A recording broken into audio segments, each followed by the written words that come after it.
Villainous beats, villainous beats, villainous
beats. Villainous beats.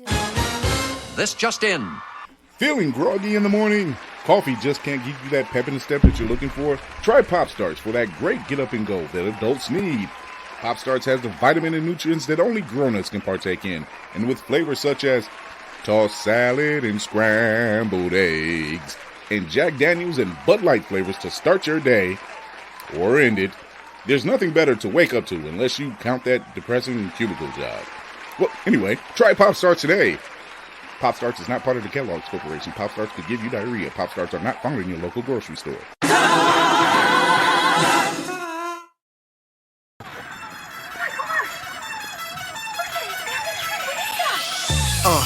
In the sky, it's a bird, it's a plane.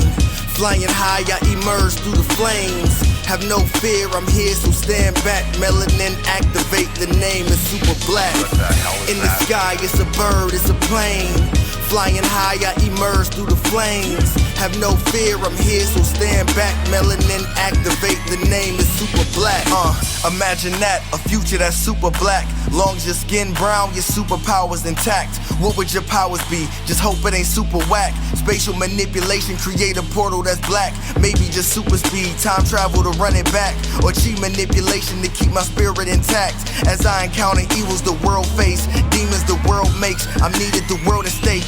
Rest in peace to Chadwick, they killed all the Black Panthers. Panthers told us white lies, I still marvel at black answers. Suits in DC, pray it lead to a civil war. It ain't no Justice League, what's the need to be civil for? Propelled like the juggernaut, it's clear ain't no stopping this. The world in grave danger, who can stop the apocalypse? They killed all the heroes, the new ones don't really care. But if you need me, put your fist up in the air. Yeah, in the sky, it's a bird, it's a plane. Flying high, I emerge through the flames. Have no fear, I'm here, so stand back. Melanin activate, the name is super black. In the sky, it's a bird, it's a plane. Flying high, I emerge through the flames. Have no fear, I'm here, so stand back. Melanin activate, the name is super black.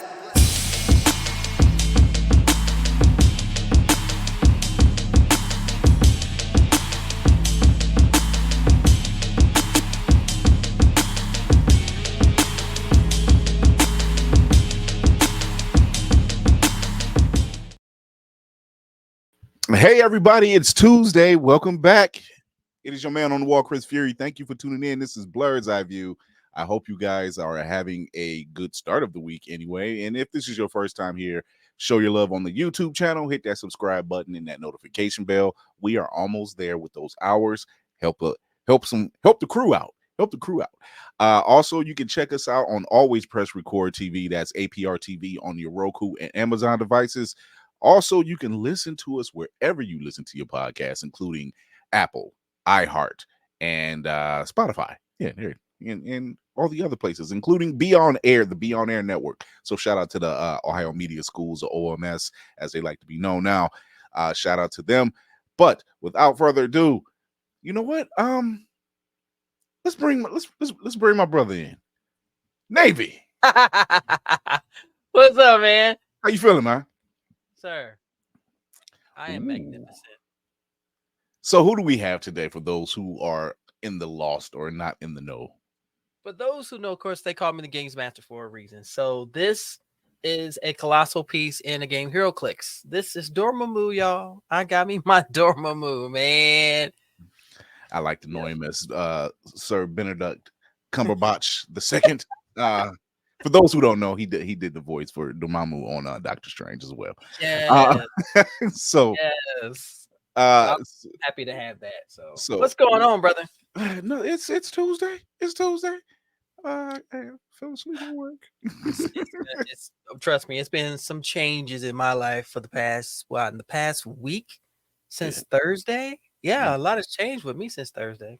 Man, we got my second in command in the building. Lady Margot. She's always fashionably late. She's just my gosh. We can't leave until all weapons are checked. That's just what it is. That's just what it is. She would not let me do Sunday night with her anymore. Boy, we were insane. Oh, y'all were on one. Congratulations on that one. Thank you. We have the 2023 winner of the Children's BlurredCon cosplay contest in the building. It's Logan and her father. Hey. Hi. The cinematic assassin. Oh my gosh, we got a celebrity here. Oh my gosh, you are so adorable. I want your autograph when I meet you. I don't worry about your dad. I want to don't care about your dad. He's all right. And our connect, our very own Tafari TV in the building. Hey. Oh my gosh, the other celebrity. Yay. Oh my gosh, I can't wait to get your autograph. Celebrity has a bone to pick with whoever just dropped off my brother's DoorDash order. I don't know if I'm more offended that they got the order wrong, or whatever sick F word out there likes to get their Dr. Pepper with a shot of Hershey's chocolate in it. What? Whoa. Yes. He came in and was like, "You want a sip?" And he's like, "Yeah, I didn't want to deal with this by myself." So whoever you are, 30,000 lashes. I hope you are locked in a cage. 30,000. I want my reparations of the world. You got some. My reparations will come directly from your paycheck, whoever you are. What the ham sandwich? No. We have a special guest in the building with us tonight. But before we show him, before we bring him on board, I want to show you a clip or his trailer from Blood at the Root. It's something we've always talked about, right? It's something we've always talked about. And here we go. Yes. Baby, Sometimes you got to get to the root of things.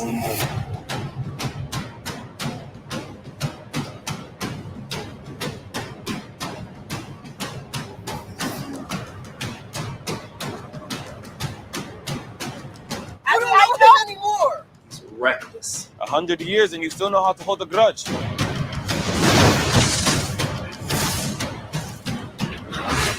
Resilience is a form of magic that's in our blood, child, and that's something they ain't gonna never take away. You hear me?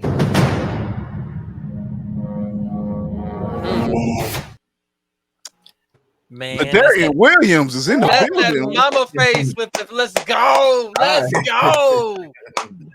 Oh wow, that was amazing that y'all were able to show that. It was amazing we got to see it. Are you kidding me? Yo, that was DOPE, sir. We do our best to keep our guests in the know of everyone. So number one, that's what brought me in the first place. I had been following you for quite a while, and the tagline is, you know, what if you had Harry Potter, but it was HBCU type thing? And here it is. We have Blood of the Root, and this is something we've always talked about here at this panel: is where's our magical realms? Where's our stories? Where's our roots? And you've turned this into a novel. Yeah. Let's talk about it. Yeah. I'm ready to talk about it. I turned it in. Obviously, the novel wasn't the original plan. I actually wrote it as this was like back in 2020, like right when things started shutting down. Not starting, it did shut down for the entire year. But so I wrote it as a TV script. So because I was just, I started binging again when we were all locked in the house. So I was like binging, of course, like the Moeshas and the Parkers and everything else. And then I was binging. Why not? Right. But I was starting to binge like a lot of the obviously Harry Potter and like the Vampire Diaries and the originals. And I was just like, just rewatching all those shows. And I was just like, man, like I wish we have something kind of like that, but for us. And so I tweeted. I said, man, what if Harry Potter went to an HBCU? And like the tweet went viral and like it blew up, and people were like, "Oh my god, like what? Like we've been wanted that. We want to be Harry Potter. We want to be Slytherin and Gryffindor. We want to be all of that." And I was like, "Oh, okay." And so I saw that there was a need for it. I was like, okay, well, how do I'm a writer, so. Toni Morrison said, like, if there's a story out there that you want to see, you need to write it, right? Mm-hmm. And so I put pen to paper and I created like this, I don't know, I just created this pilot script about this kid getting accepted into a magical HBCU. And so I rewatched like Stomp the Yard. I rewatched all these others like Drumline and all of this. And so I was like, okay, let me have that, but with magic, and Black people are like in the South, and like everybody's getting accepted. So I wrote a full pilot script. And from there I was like, okay, well, I want to shoot a short film or a trailer or something. And obviously I didn't have the funds at the time. So after I wrote the pilot script and studios and networks started seeing the tweets and like the posters that I was posting about it. And they were like, hey, we would love to meet with you. And I was like, okay. And so we met, and then I sent them the script, and there was this one particular big network. A lot of people don't like them now because they changed their names, but as long as it ain't Tubi, we fine. As long as it ain't Tubi. So they was like, yeah, we love the script, man. Like, but we want to see something. We want to see like a concept trailer. I was like, okay, I don't have the money to do that, and everything is shut down. Like nobody's really working like that. But then I think randomly when I opened Twitter, like this one girl asked me like, hey, what's your Cash App? I would love to support that idea. And then when she asked, that started like a chain of reaction. Like people were like, okay, yeah, I'll donate $5 here. I'll donate $20. And then this one dude donated like $300. And he was like from Canada, and like then I start having people from UK donating, and so I eventually got enough money to kind of like I said, okay, well I got enough money to make a trailer. And so I called up my friends. We did a table read of the script, and I was like, y'all, I know we shut down. I promise we won't get sick. There will be masks, there will be hand sanitizers if we can find some. Dip your hands in this bleach just for the right. Just don't drink it. I think we're Gucci, okay? Oh gosh, yeah. And so they were like, yeah, we down. Like they love the concept, they love the idea, and they saw that I was very passionate about this story. And so I hired a cinematographer, I hired a sound person through Twitter, and then we were like, okay, let's shoot it. And so we shot it around LA. And on the first night of shooting, we shot at this gas station somewhere in Inglewood. It was like an Arco. He was cool. The guy was cool. And so we shot it there. And the cinematographer was like, oh, yeah, this is going to be a short film. And I was like, brother, I don't have that much money for an entire short film. So we don't have to do what we have to do. And so he was like, look, we'll make do. And so me and my friends, we literally shot the entire film all over Inglewood, and all over North Hollywood, and then we tried to cheat it to make it look like we were in New Orleans, which was very, very difficult. And after that, we completed the short film, and then I was like, okay, I got a whole 25-minute short film, and we put it out, and people were inviting when they was like, yes. And, I put it out on my birthday, December 3rd, 2020, and we shot it around October. Yeah, so Yup. Yeah, Sagittarius season. Yeah. So we shot it then, and then I sent it back to the executive, the Hollywood executive. I said, hey, I did what you asked me to, and I would love to set up a meeting to try to get you to buy the show. To this day, I've never heard from that executive ever again. I don't know if they got, Hollywood. Hollywood is on Hollywood. Yeah, I was gonna say Hollywood's going to Hollywood. I don't know what happened. I've never heard from him ever again. And so I had the script, and then I had this short film, and I was posting it everywhere, and I was trying to get it to go viral every time I posted, and it was just so difficult. And after that, I was like, okay, well, I got this viral short film, I got this viral script. Like, let me try to get an agent. A Hollywood agent to rep me. Nobody wanted to rep me. They were saying, this is great, but we're not really connecting with the main character, or we don't see this as marketable. And then I ended up getting more meetings at other networks and studios, and they kept telling me the same thing, like, yeah, it's not really marketable. This is something we're looking for, but this particular story is not that marketable. I was like, okay. In other words, what? Bruh, man, the napkins keep covering shit. What the hell? Complexion for the protection for the collection. Exactly. Yeah. So because what I really wanted was this to be literally for Black people. Like, we are reclaiming our magic, because when Lovecraft came out, that's something like clicked in me. Like, that's what really, seeing that. I remember the Tulsa episode, and that was just so powerful. Episode 9. Oh yes, Johnny Smollett's character walking literally through fire, and like she has the book in her arms, and we normally don't get to be taught about Tulsa, and so I was very interested in diving into our history a little bit more, and through that and reworking the script, because you got to rewrite, like that's the nature of writing. I was like, okay, I want to put in the Haitian Revolution, I want to put in Black people time traveling, and they're casting spells, and like all of this stuff. And so with that, I was feeling very depressed about it just wasn't going anywhere. I think people on social media got tired of me posting the same trailer over and over and over. And it felt like the hype kind of died down a little bit. And I was like, man, I'm trying to keep this momentum going. And it just felt like I was doing it by myself. Like, my friends were like there and supportive, but like, actors, they do something, they go on to the next project, because also it's the pandemic. So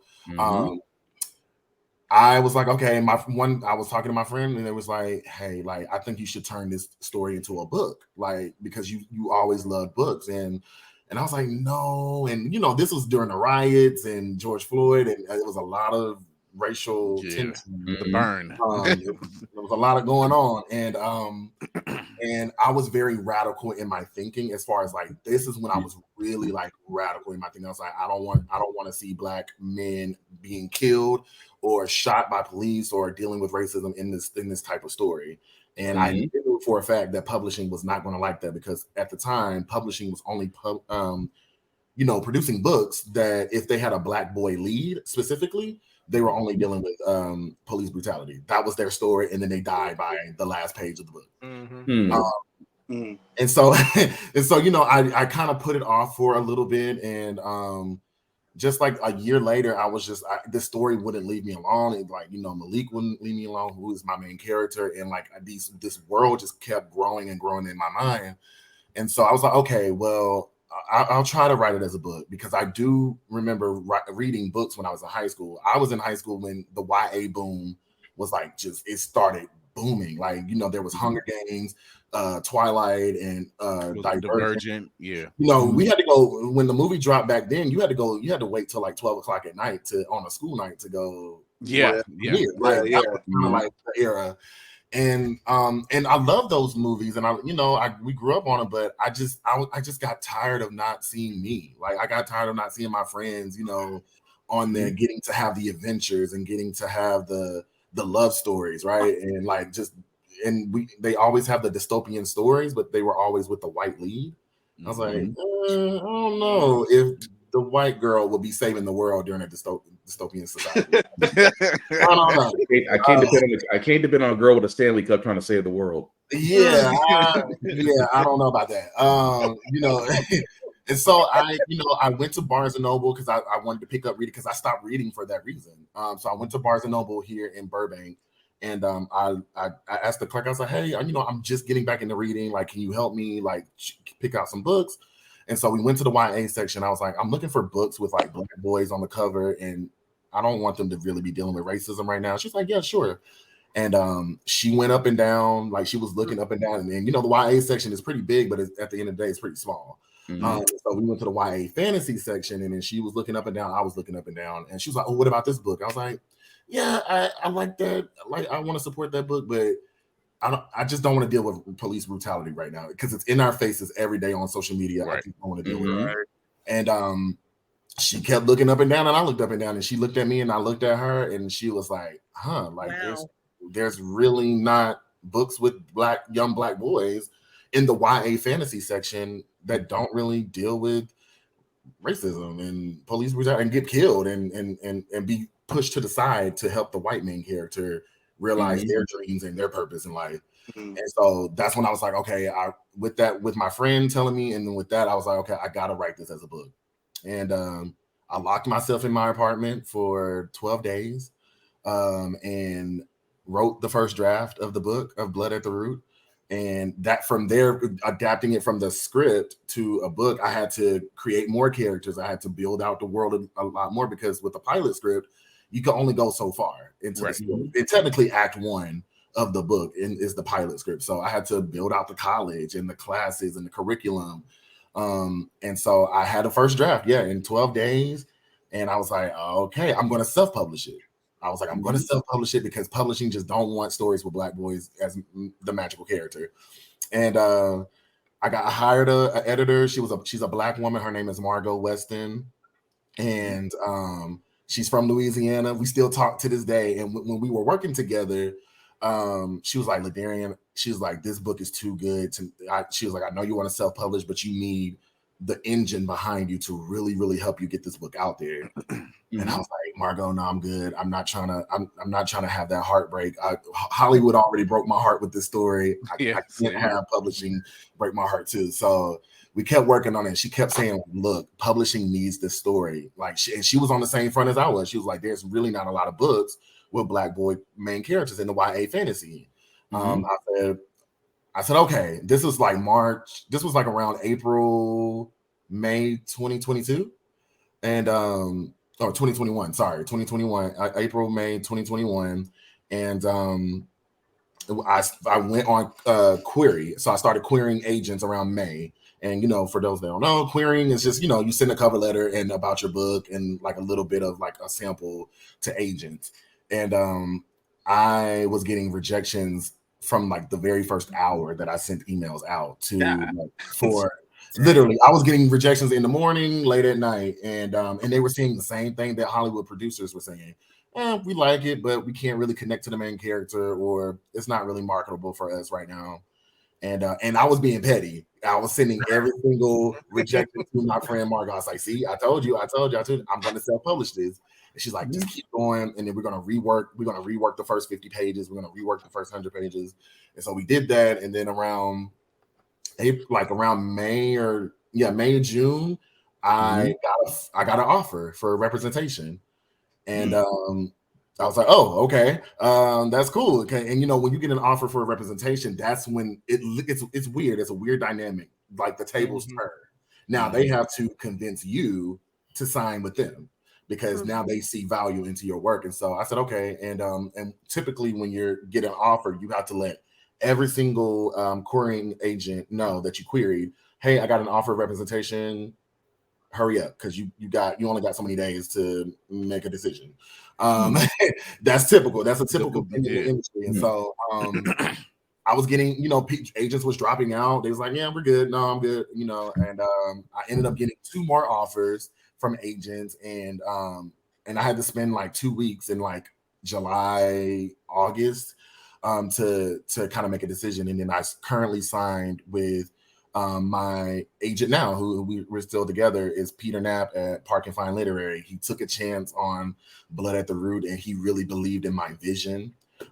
Is to showcase Black boys and the complexity of Black boyhood through the lens of magic. And he really understood it. He really supported it. And so I signed with him August. Yeah, that was August 2021. And then we got to work. Right after, we started editing the book to get it ready to submit it to publishers, and that's a whole nother feat. And so from like August to the next year, just rewriting the book, and letting it grow and meeting more characters and getting the draft right. We went on submission to editors at publishers September 19th, 2022. And I was like, okay, here we go. Like, I crossed one hurdle to get the agent. Now I got to cross another hurdle to get the actual publisher to buy the book. And it's the same thing. Like within an hour that he was sending emails out, we were getting rejections. Saying, no, like, again, it was the same thing from Hollywood to the agents and now to the publishers. No, we're good. We don't really have an editorial vision for this book, or we don't know how to market it, or we don't really connect to the main character. So I was getting that for just hearing that story over in not just in the literary context, but in the physical media, whether it's television, whether it's movies, and we hear this story, but the problem is, we know that's not true. Like, we know that's not true.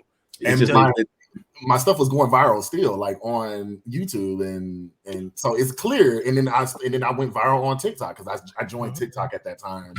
I bit the bullet and started joining. And the issue is they can't take credit for it. That's why they're giving you that trashy line. They can't take credit for what you created. It's unique, and it's something in the back of their mind. They're sitting there going, "Why didn't I think of that?" Well, okay, you didn't. But make it something. Make it something worthwhile. It always comes back to who's your lead. Oh, well, this lead is this young Black. I'm sorry, what? I mean, that's this young Black hero I have. That's is it Blues Brutality? No. Is he from a rough neighborhood? No. Did he lose his parents? No, he didn't. Is one of them abusing him? Does he sell drugs? Is he a drug dealer? Is he right? Is it like one of those Tyler Perry plays where he's a reformed Christian and there's songs? No. Oh, well, we're not interested.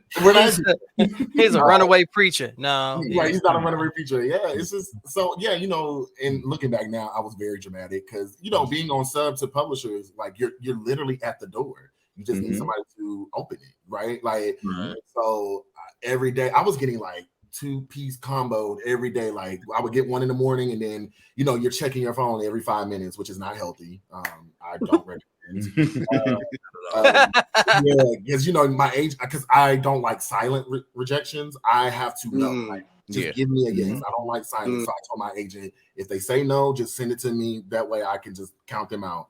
And so we submitted. I think we originally submitted to 30 editors. And my agent, he doesn't. Usually agents do rounds. They do like 10 or 15.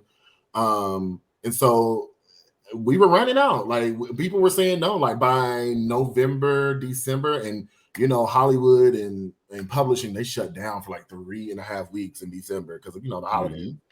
And I was like, well, that's a wrap. So we didn't get no book deal because I wanted a book deal before my 30th birthday. I was like, that's my goal. That was like my life goal, is to get a book deal before my 30th birthday.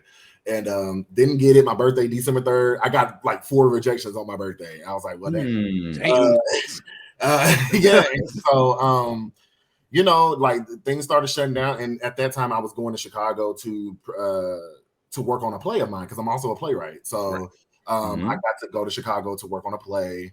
And so while I was out in Chicago, things opened back up again.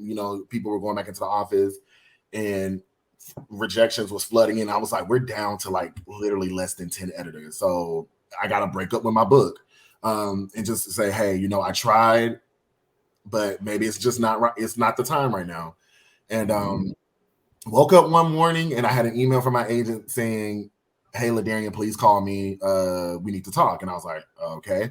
And I called him, and he told me that we got an offer from a publisher or an imprint. Like, publishers have different imprints. So we got one offer from imprint, and we got on the phone with the editor. They told me how much they loved the book and like what their editorial vision was. And so it's kind of like with the agent again. So my agent have to go to all the remaining editors and tell them, say, look, he has an offer on the book. Either you offer or we gotta bow out. And so I was like, oh my God, he's telling them that. Like, oh God, here we go. That dread right there. That dread. Your nerves is on 10. Oh my God. And so yeah, they offered, and then a couple of days later, HarperCollins, they offered for a book deal, and I was like, oh my God, like that's one of the big 5, right? And so after they offered, another editor came in and was like, look, I love this story. We got on the phone really quickly, and she was like, look, I love your story. This is my editorial vision. She's like, I love that. I love your mission. And she's like, this is what I want to support. And she was like, she went to my agent. She was like, we will offer this much to take it off the table. And she offered a lot of money. She offered a lot of money. And what really drew me to her also too is I wanted to see this book in 3, like a trilogy. And the other offers, they only offer 2 books, and then a possible, maybe a 3rd book. And so on January 19th, 4 months in, we officially closed submission, and we sold Blood at the Root in a 3-book deal, in a major deal, on January 19th, 2023. And 3 days after my birthday. Let's go. And my actual birthday. Oh, yes. Yep.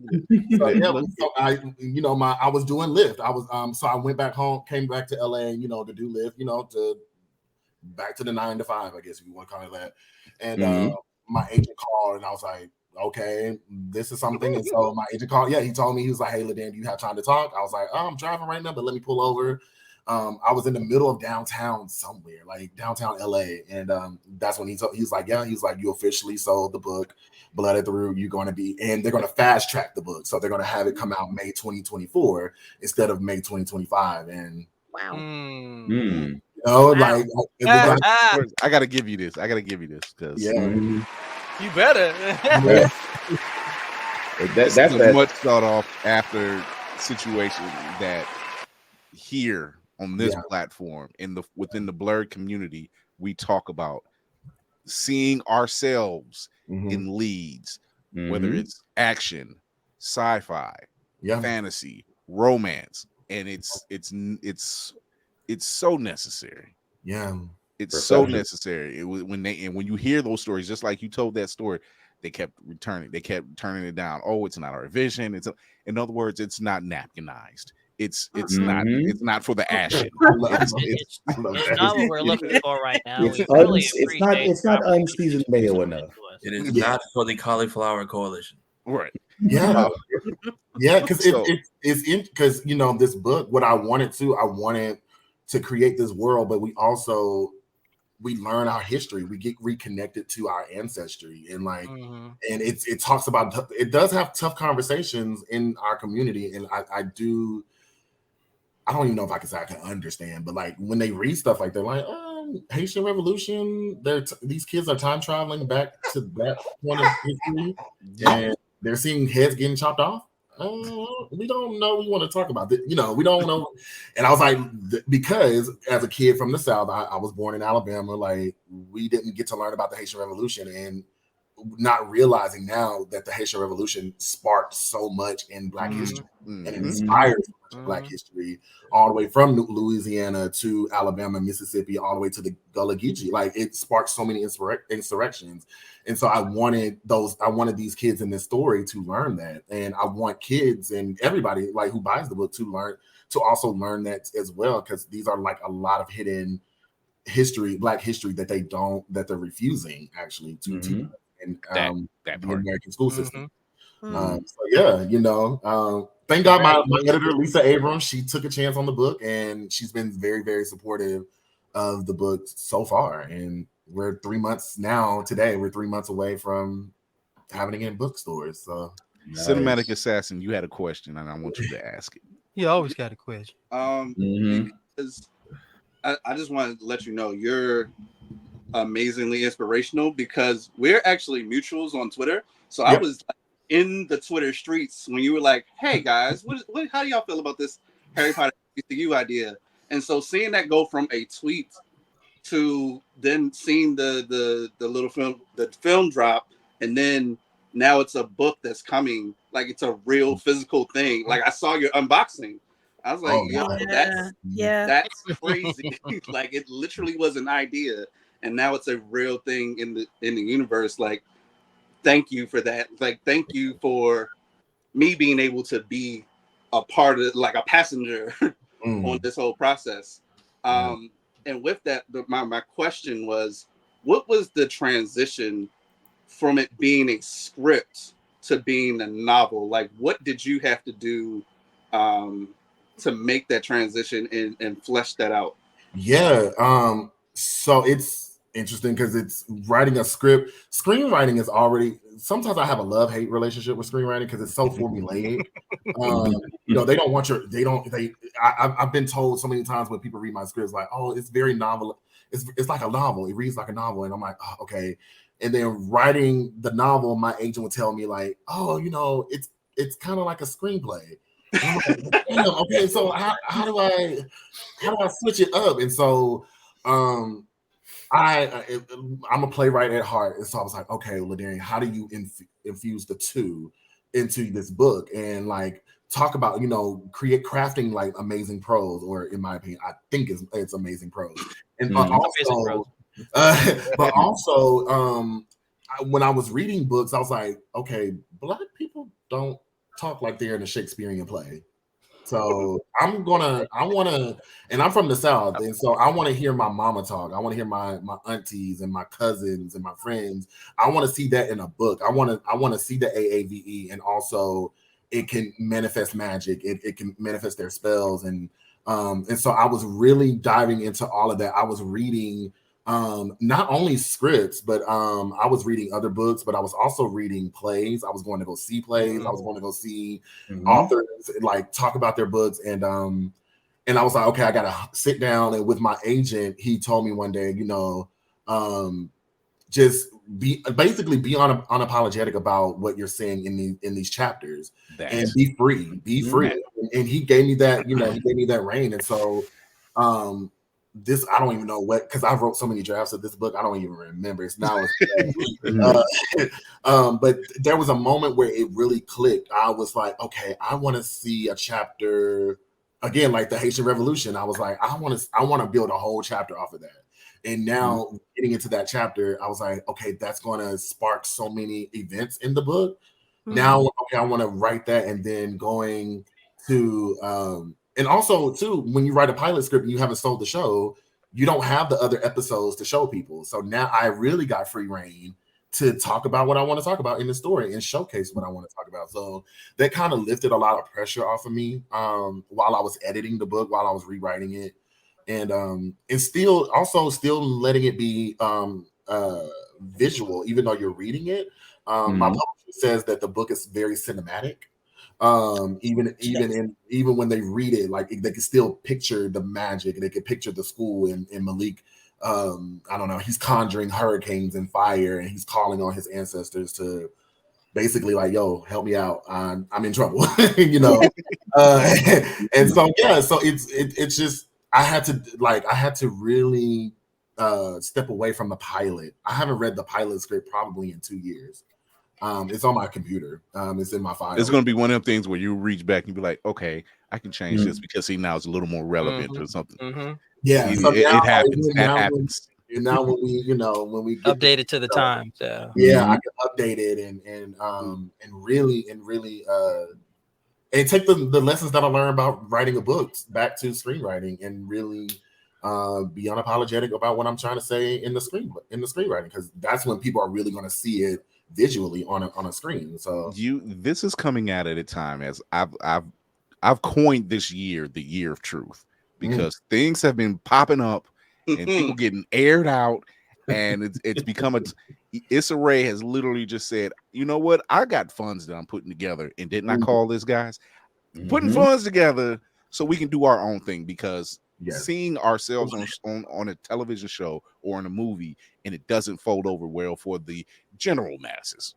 as they like to call it. But we know what it is, you know. And now here we have something. When the concept of your short film came out, my eyes lit up. You know, and this was right like around the time like Hogwarts Legacy was popping up and people were doing the whole TikTok thing, and I'm like, yeah, but where's ours? And you know, like, why do we have to use someone else's? I don't mean magical Negroes either, because that was just magical Negroes. Let's put it like this. Positivity, because when you cross 50 years old, all the fucks have just disappeared in your life. Lady Mandalore, you had a question. Yikes. I had several. Come on, girl. Come on. You represent Capricorns. Come on now. Are you okay? Oh shit. Okay. Do you feel any worries about your book potentially being banned? Because you're doing some critical race theory. You're making the small children maybe nervous about their heritage and how delicate they might feel about being told how they was acting back in the old days, even though the asses wasn't there. But keyword delicate. That's one question. My second, I don't go finish that first one. Yeah, that's a very that's a very good question. Because it's weird actively seeing books being banned right now. It's just, I'm like, wait, what? They're banning. Okay. I don't. Am I worried about it? I don't know. I've been told by even white people, like, yes, finally, we can see different type of stories. Like, we're tired of the. One white woman told me, she was like, I'm tired of reading about white men or white girls saving the world. I'm like, oh, and she's an older white woman from like Mississippi, like that told me. And I am afraid because I remember growing up in Alabama, right? Like just being a teenager and not even having a car. And being able to go to like books, like we had Books A Million. Barnes and Noble was like all the way in Birmingham somewhere. But not being able to have the access, if it wasn't for my school's library, I wouldn't have access to books because one, I didn't have the funds, and two, I didn't have like a way to get to the bookstore. And so that's what I'm afraid of, is like a lot of, you know, Black and brown kids who are wanting to and who are yearning to see this book. And they're not able to read it. That's going to be very heartbreaking. And you know, I have to figure out, how to get this book to them, and that's why it's so important for people who are very frequent visitors of their local libraries to request books like Blood at the Root, like just Black books, because the more they request it, the more the library has to. Well, hopefully, I don't know what the laws or rules or whatever they have. Hopefully, they do stock them, but that's what I'm really, really afraid of for like a lot of young Black, brown kids, especially Black kids who don't have a lot of access to the arts, not being able to get this book. That's what I'm afraid of. And I'm glad you said that, because there's someone you can also follow up with, and that is Sister Sci-Fi. Sister Sci-Fi pretty much deals with this type of stuff. Yeah. And showing Black books, like Black authors, Black leads, and not torture porn, not trauma porn, none of that stuff. So I'm glad that question was asked, and I'm glad that was put in place, because we know people. We know people. Yeah, we know people. I think Sister Sci-Fi. I think I have an interview with them in July, but I think I'm going to go up. Are they're North Cal, right? Are they North Cal? I believe so. I think they're in the Bay Area. I believe my publisher's already been talking to them and going to be doing some signings for books there. Look at God. Yeah. That's why when you said that, I was like, oh yeah, like my publisher was like, hey, the Sister Sci-Fi are really interested in your book and like stocking it, and so that's very important too. Especially, I'm hoping that more Black-owned bookstores are able to be placed in a lot of cities, small towns, everywhere. So I'm very hopeful for that. But yeah, that was a really good question, and now that's making me think like, the work is never over. Strategize, baby. You need you to strategize. Stay on defense. Before I get to Navy, I have to say this. It's needed. I said it earlier. It's necessary, because when you hear people say, "Oh, that's not what we're looking for," it's not what you're looking for. However, there are an army of people who are dying to see this type of work. They want to read about this stuff. They want to see it on screen. They want to see it in their homes, because, and I'm Lovecraft country. Shout out to Misha Green, number one, who took a book that was written by a racist white man and flipped it on its head. And said, I'm going to tell this story. And the questions and the conversations that were being had by several generations about stuff they never knew about, whether within our own bloodlines, they didn't know about stuff. They didn't know about it. It shocked me finding out from someone who's 3 times my age, they hadn't heard of Tulsa. And I heard of Tulsa 30 years ago. So, it was shocking. And I'm like, this is crazy.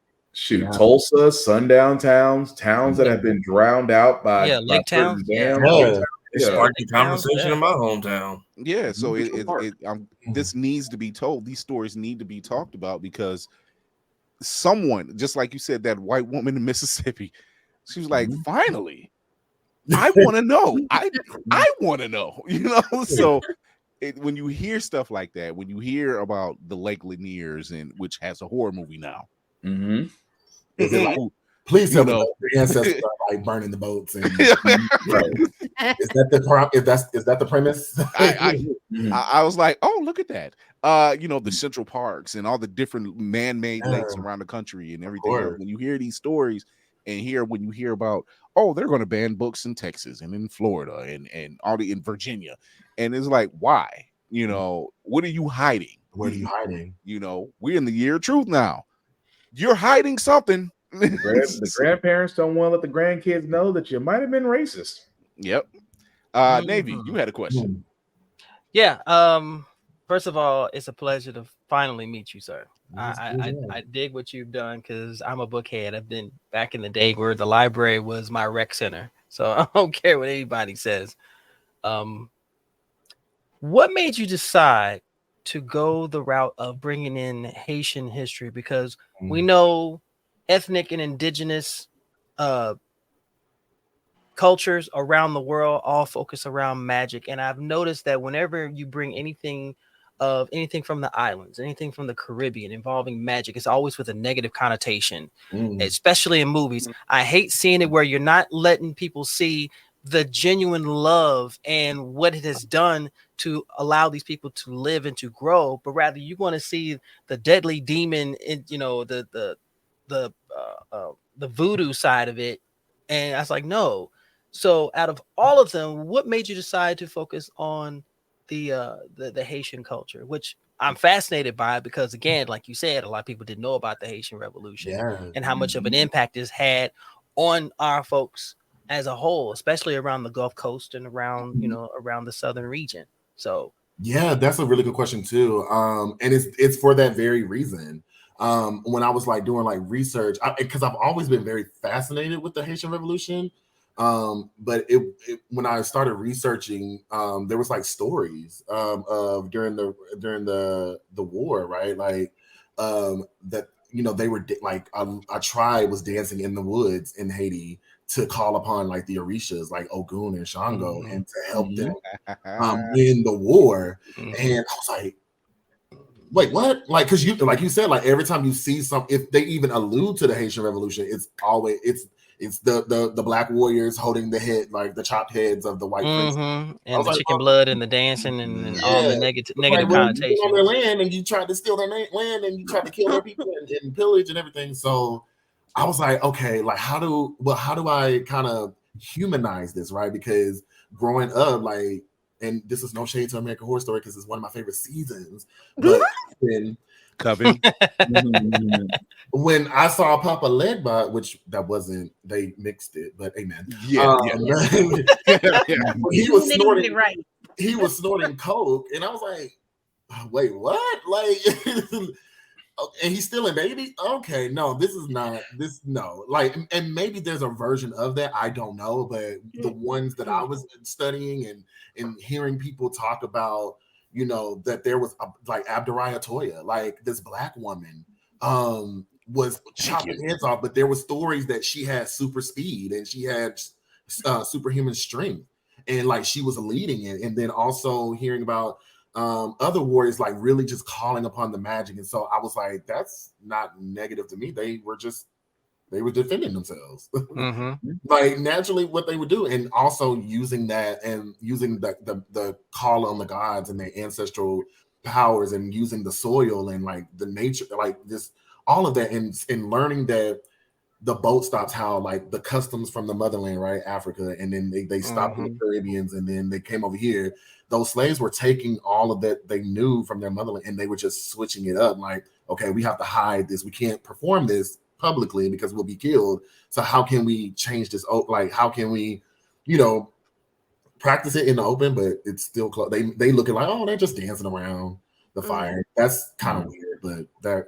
Yeah, but they don't even know the ring shout. They're literally calling upon the ancestors to help them, you know, get rid of it.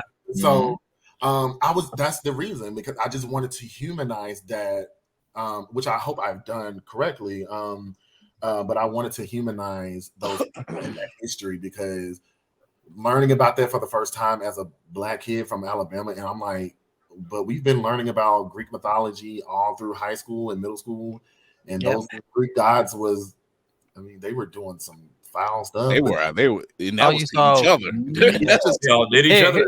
Here's a half naked hero doing all kinds of weird shit. I don't want to know he's half naked. What are you telling me this for? Yeah, they're fornicating with a fleece. Right. But we want to humanize that. Okay. And then we want to villainize voodoo and hoodoo culture, and like and even still, like, even as I'm working on book 2 in the trilogy, I'm learning more about hoodoo culture and how it influenced like the Black Baptist culture, and like all of those customs literally came through in Louisiana, and like I said, Georgia and Alabama and Mississippi, all the way up to the South Carolina, you know, the Carolina coast. And so it's just so beautiful to see that, and I want to.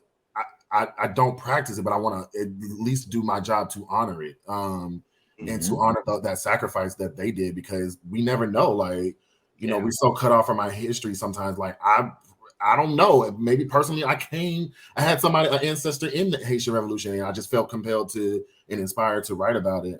But yeah, I just wanted to humanize those people who fought and bled for their land and their families. And I'm glad we mentioned in the Haitian Revolution. Shout out to MVJ.comics, because they actually have a book on Louis Louveté, Toussaint Louveté, and how the whole Haitian Revolution and vampires and everything. It's dope concept, dope book. So shout out to them. So we need these kind of stories. Yeah. Can I put in a bid for if you decide you want to do an audiobook version of this? You have 3 voice actors amongst this crew who will be more than honored to be a part of this.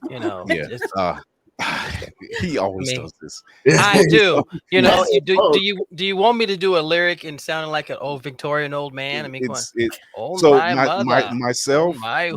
Lady Mandalore, and Navy Montel, we're all practicing voice actors, and we enjoy this stuff. I'm not here to blow my own horn, man. I'm better toot that damn thing. I'm here to give everybody else flowers. Who's that pause? Just immediate after today, the pause button. I do. So Navy Montel, like, is that your name? That is what I go through on social media. My name is Montel, but that's what I go through with social media. So you want to know an interesting fact? Shoot. My middle name is Montel.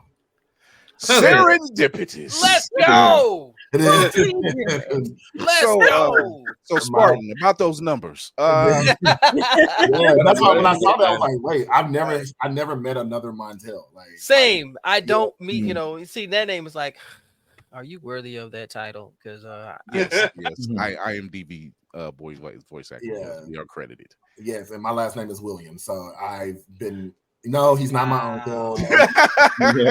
Wow, don't feel bad. I tell people my name, they go, Williams. It's funny. Can you give me my damn food? Right, exactly. That's literally how I be looking. Like, can you just give me my food, please? Like, so this has been one of these, and I'm so glad you wrote this.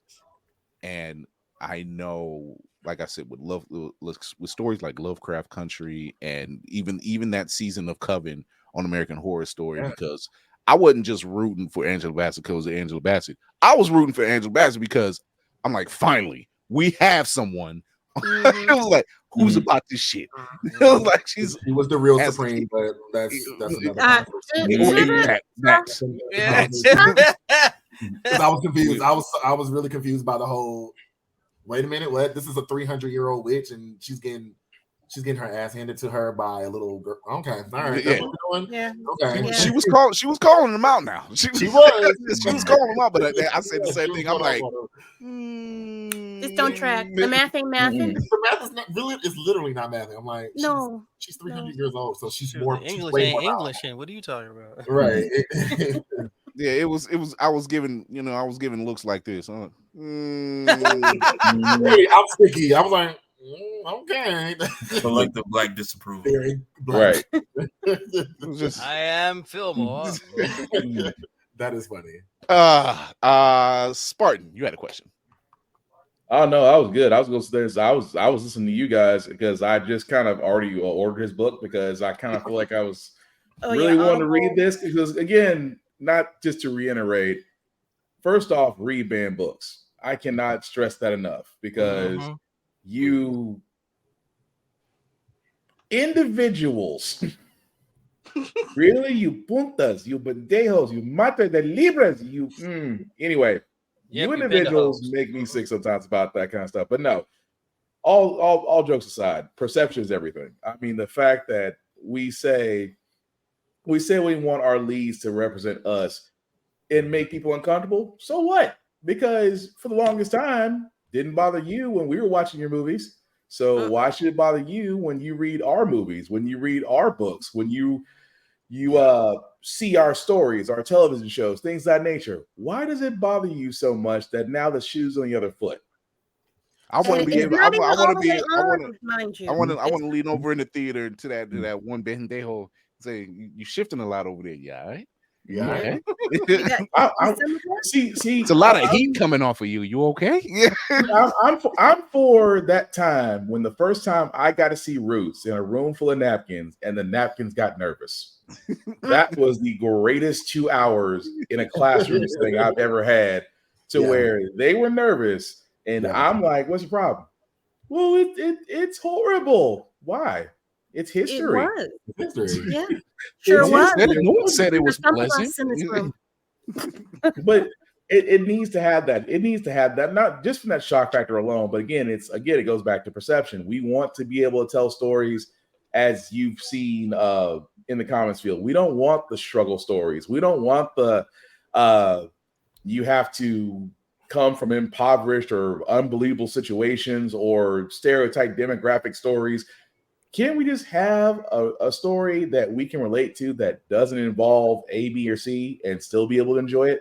Mm-hmm. Which you have done. That's like, don't get me wrong, sir. The book that you have is exactly the example of what we actually need out there. Yeah. But it's always funny when you always hear, well, how coming from always from a napkin. Oh, I was you really will. Really will. Yep. But no, it's just no. I had to give. I hate you, Will. I hate you so much right now. I had to give you your flowers on that because to continue with that story, because again, getting the slam doors, the rejection letters, things of that nature, and to be on the cusp of it being sold. I'm sorry, of it being available, of multiple people being involved in it. I just want to give you your flowers on that, man, because that you gotta celebrate the victories and accomplishments. And something tells me that you, along with a whole bunch of others, is going to kick open a very locked door, and I cannot freaking wait. So I will say this, because apparently a lot of what I've been saying is been happening lately. I'm just waiting on them damn lottery numbers.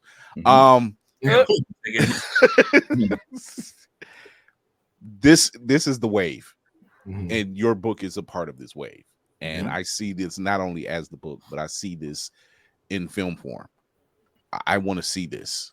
I need to see this. When I say sitting down every Sunday and watching HBO Max for Lovecraft Country, and I'm like, this shit's good. This is good. And I need to see more of that, and I want to know those histories, because there's even our own people who don't know. We need to be reconnected. There's something about that reconnection that makes you that it's that proud. It's that feeling of being proud, that pride, that integrity. You were like, yo, we were stronger than you made us look. I do one better, Chris. I want that moment when we all watched Black Panther and dared somebody to say something during the movie. That part. Ooh, I want that. I want that. I want that overall for that entire period that movie came out. Black people was together because the wrong thing got said. You said that feeling of walking. That's it. That feeling of walking up to the ticket taker and like, what we here for. What we here. Like, you need to just have the tickets ready. But even though that was a feeling, like you said, I want that feeling to be a movement. I want it to become so normalized that to say that I want it to be to where we never thought that we were without it for a period. Yeah, that's what I want. Yeah. Bama said X-Men First Class. I'm still mad about that. And Nicole says, don't get this group started on Darwin. Yeah, don't get it. You don't want to do that. Wait, is X-Men First? Is that the third one? When they redid everything and then they made them young again. And I was mad about the one when everybody was dying. I was like, yep. Yeah, that's it.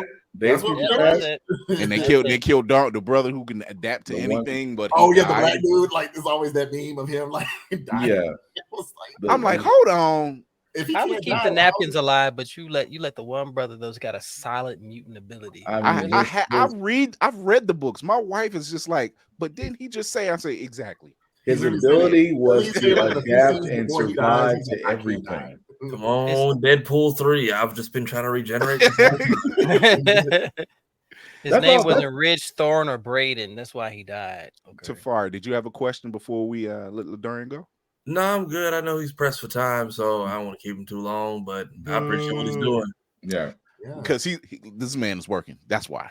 I know. I didn't even realize. I was like, oh, I have a rehearsal tonight. Again, I'm a playwright. So yeah. I have booked and busy. Yeah, that's a good thing. That's busy is a good thing. Yeah. But yeah, I appreciate this. And I didn't say before, but I do want to say that I was also inspired by Black is King. A lot of people slept on it. I'm just saying, I do have to shout that out. I want to shout because that movie and that album really inspired me. That's what clicked. That's what really, that and Lovecraft was what really clicked for me. To be unapologetic about my fantasy stories and to showcase us in just a very beautiful but complicated light. But yeah, I just wanted to say that because that's an inspiration behind the book as well. I want to, so people can find you on IG, of course. Go to the YouTube channel to see that short film, Blood at the Root. It's dope. It's what you need. Get his numbers up because I'm going to say it. I'm in about a year. In about a year, they're going to be like, "Yo, we need this story." That's right. We don't need a reboot of Harry Potter. We need something else. Not the Society of Magic. Hollywood, they look at stuff like that, right? They look at social media and they're like, okay, he's getting this. We need to call him in so we can jump on the train. It's like call them out like Jay-Z called out the Grammys. That's all I'm saying. we need to. We definitely need, because some of the stuff they do come out with, and I'm like, that's what y'all putting $200 million. I'm not gonna lie. That's Society of Magical Negroes for like maybe several days. People were like, "Hey," then they see the trailer. I'm like, "Hey." And it was so funny to say we wanted a Magic HBCU story. I'm like, so fast. I got this in the chamber for you. Yeah, especially when Black Hogwarts was going down. Everybody's like, "Oh, Black Hogwarts, we can have our own story." I know 5 authors that are going, "We would like to have a word." I was literally one of them. I was like, when people were like reposting it, like they had really big following, and I'm like, you follow me, and you know I've been posting about Black Hogwarts or a Magical HBCU for like 2.5 years now, But I get it. Yeah, but you're here now. But you're here now. Yeah, I'm here now. Like I even through that, like because I was getting rejections left and right through all of that, and I was like, I was sending it to my agent every day. I was like, they want it. They want this. They want this. I told you. And he was collecting them, and he literally would send them to the publishers like, they want it. So what's the problem? Give this man a deal. Miss Issa Ray calling. We might need to have a word. I mean, just saying. Ain't no Mike.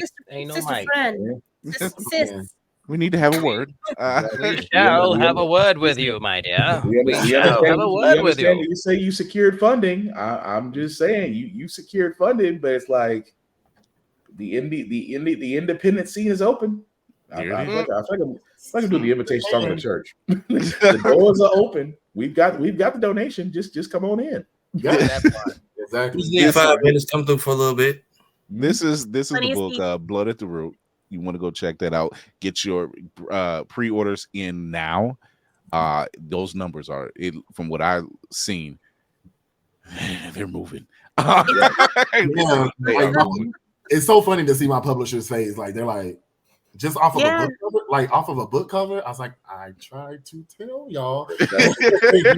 You give people what they want, they're gonna come by. And this is just before the book comes out. Like this is not even counting when the book is actually in stores and everywhere people can really go and like, wait, what is that? What is that black one? This is pre-orders, and pre-orders are very important for Black authors because publishing still have a lot of work. They have a lot of work. Publishing has a lot of work. Hollywood needs a lot of work. I mean, everybody has a lot of work. But yeah, pre-orders are very important. They just show publishers like, oh, okay, they are actually interested, and then they're gonna push it even more, and that's just But it's on pre-orders right now. Ladarrion, Mr. Williams. Yes, sir. Thank you for your time. Thank y'all. this platform and this door is always open whenever you want to. When the book drops, when you say, "Hey, whatever you need, we're here." So I'm gonna let you do your thing. We're gonna go to break, but before I let you do all that, I gotta give you this once again.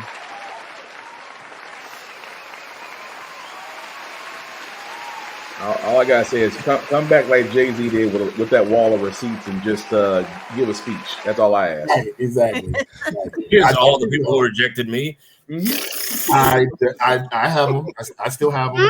Playwriting to books to I still have them. So we like people to have receipts, especially when there's our people, because that way they can, go ahead. It's okay to be a little petty. Yeah, all right. You prepaid to be petty. It's okay. You're prepaid to be petty.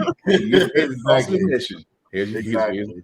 Ladarrion, well, once again, I want to thank you for coming through. Go check him out. Go check out the YouTube channel. Go check him out on IG. Give him a follow at Ladarrion. It's Ladarrion. That's all one word. And here it is right there. Go check that out.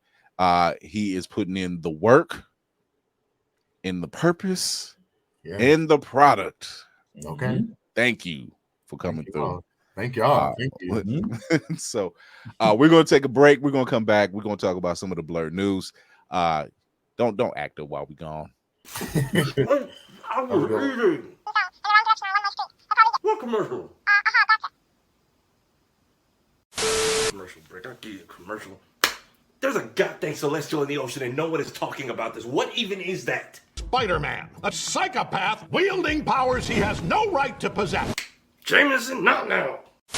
Is this a Thanos thug showing up on CBT? Did Jesus come back and get stuck halfway through? How does nobody have answers on this? It has been sitting here ignored and untouched for months like a Christmas tree. We might as well hang ornaments on it. Read all 600 pages of the Sokovia Accords. Everybody got their nose up in Wakanda business. But nobody has answers on this? I don't even need like an official news report. Send a single TikTok star with a ship. How is nobody investigating this? What the fuck?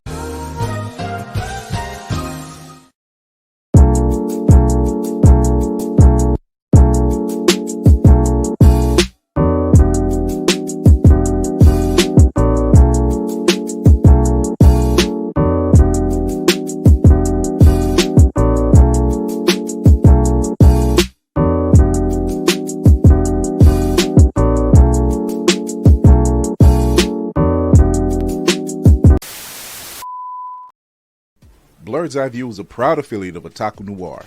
Use the code Blurred's Eye View for 10% off on all items. With a different nerd-themed box filled with items made by talented blurs across the country, you surely will not be disappointed.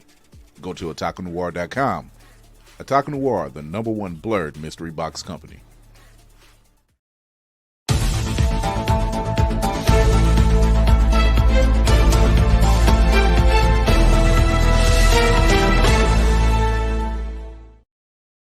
Speaking of Jay-Z and the Grammys, he puts everybody else in their place. Shout out to Killer Mike winning his 3 Grammys, Best Album of the Year, and I bumped that all last year. It was the only album worth listening to. So shout out to Killer Mike. Shout out to Victoria Monet, SZA, the Samurai. Shout out to the Samurai for her performance with SZA on stage during the Kill Bill performance. That was amazing. Like to talk to you, my dear. And shout out to Coco Jones winning her first Grammy. It was Black Girl Magic. We know that, right? We know that it was Black Girl Magic for that weekend. It was wonderful. It was beautiful. So, and a little homie from I'm blanking on his name from the he was on the Nickelodeon show Victorious. Oh yes. It was a night of Nickelodeon and Disney kids, wasn't it? I mean, they've grown up since then. They should. Coco Jones, I can't remember his name, but he was on Victorious, and then of course Miley Cyrus, who won her first Grammy. So I'll give her flowers because Leon Thomas. She was genuinely, Leon, she was genuinely happy and surprised. So we're not going to talk about the album of the year, but that's okay. Yeah, we won't. No, we won't. We won't. You don't need I want to put important part. ATL. That's all. I'm going to Killer Mike. It's a sweet. It's look, sweet. You ain't gonna tell I don't know me. I don't know what the detour on the way to the after party outside was about, but so here it was. So apparently he had a slight physical altercation with an overzealous security guard. Mm-hmm. Top line. And that was it. And literally more like bottom row. Literally, like they questioned him and then he was released. See, I'm sorry. As fast as it happened. You would think as a black person, you just saw another black person getting a heck of a award. So what if he shoulder rushes you? Just say Killer Mike was happy. He checked me. I failed at my job. I'm not gonna cause a big issue about it. Run the tape. Who's the security guard that wanted to have a skerfuffle that night? Some light skinned Drake looking son bitch. Name is probably like Shadalante Dante. Yeah, I don't know. Not the first time I've seen security. I tell you this much. They weren't mentioned. Of course. Yeah, right. They weren't. You didn't want to be the one that tried to put the skirmish and the skirmish on Killer Mike's. Could you imagine your name being said in ATL, ruining Killer Mike's night, and you in ATL? And I've talked about this album before. Like, it's a dope album. Mm-hmm. Everybody's on it. That is like Run is my actual theme song. Mm-hmm. Like, listen to that. You got those Travis Scott people. Is it? There's not really rap. I assume you were born in the mumble rap era, so I'm gonna just say my sweet summer child. Yeah, so I said anybody born before the year 2000. I don't know Killer Mike. Yes, you do, because when that speaker box era, the whole world was unavoidable. Like, it also got a right. Like, 3 Killer Mikes. I'm like, y'all the wrong ones to ask. Some of y'all watch Trigger Warning on Netflix and claim you don't know who Killer Mike is. Yeah. I mean, they said hip hop. They said hip hop album. Mm-hmm. That's a hip hop album. I mean, through it was damn near a gospel album. I'm not gonna lie to you. He could have did both. Yeah. He could have went for both Snoop categories. did it. Like, so I mean, hip gospel. There you go. Yeah, this ain't his first time here. He just spinning the block 2 decades later. That's all. I mean, shout out for people finding the Kendrick Lamar bar though. I was like, somebody had to go digging for that one just to sit there and say, if you believe Grammys ain't messed up, Killer Mike would be platinum right now. I was like, damn. Shout out to Fantasia. She gave that tribute to Tina Turner, and I'm like, of course it would be Fantasia. I was a little worried about her. Tear down the daggone roof. Why don't you dare? Shout out to Brandy. Brandy was out there. Yeah, looking like she came. Somebody said she looked like she came off the Virginia Slims ad or something. Like, I'm like, hey, I ain't mad at it. Which one of y'all at the Recording Academy made that false announcement tweet and tried to set off the that angry mob that will come and get anybody? Just damn. She said, of all things, it was Will. Probably it was mayhem. Probably the man is mayhem for a reason. I don't want problems with the Barbs. I don't. You know, may not want it. He bows out. You may not want it yet.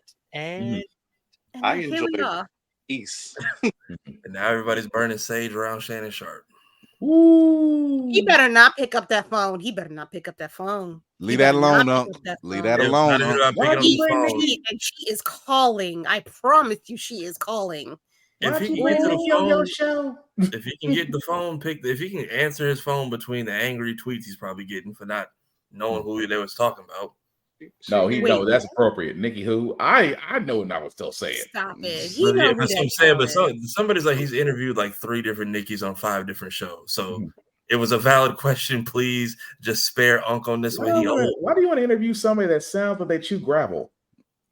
She can go back to Kai Cenat. Look, I will say this. Well, he just lost money to 21 Savage and blew his setup up. So, I will say this. For someone who is unbothered, shout out to Meg. And winning. That part. If silence was golden, I'm just saying. She pulled that one off and unsigned and owning the Masters, being the youngest woman to own her Masters and everything. Shout out to Meg. Doing #1 single, went to the top. Just she lit that out one day. You ain't heard nothing since. Very much. Yes, up, leave. I'm just saying. Deadpool co-creator Rob Liefeld has said that he will officially be retiring after his last stint on the Deadpool comics. He obviously helped create this Good. character. Damn. I'm glad he's able to poke fun of himself because he feels proud. He said his chest is poking out further than Captain America. His forehead's bigger than half the country. Yes. Ooh, with the tiny feet and I said what I said. No, I'm not disagreeing. I'm not disagreeing with you, Navy, because that man dreams in 4K, as big as that forehead is. Y'all see that man? I'm telling you, I see that man in person. It's like I'm waiting for someone with a projector. Say, you want to see a movie? Hey, Rob. There you go. So it's not a bad way to go, but I mean, we thank you for bringing us to the Merc with a mouth. We are looking forward to I'm calling this one too. We're probably going to see a trailer come Sunday. Oh yeah, it's coming. Oh, that is this week. That trailer's coming. That's They've happening. been talking more about They've been talking more about a certain couple and their haircuts than they have the game. So great show sales. So Kelsey, I'm glad you stepped up and said, "Hey, I just needed a cut." Like I'm not claiming anything. He's like, he said, "Y'all not going to get me shaded." At I the ain't finna get me shot on stage. To be clear, plays in Kansas City. His invite to the cookout is real. He wasn't about to give it up and give up on all that barbecue. He wasn't trying to get that mean mug like Dave Chappelle in a Chappelle show when they announced the 50 million and everybody just stared at him. I was just like, I mean, the fact that he said that, said you ain't gonna try me on February 1st. I'm like, sir, you can say, and on Black History Month, you think you gonna get me? No. You'd win points, honey. You'd win points. However, we will remix Swag Surf, so there's that. Yeah, he's probably like, you know what?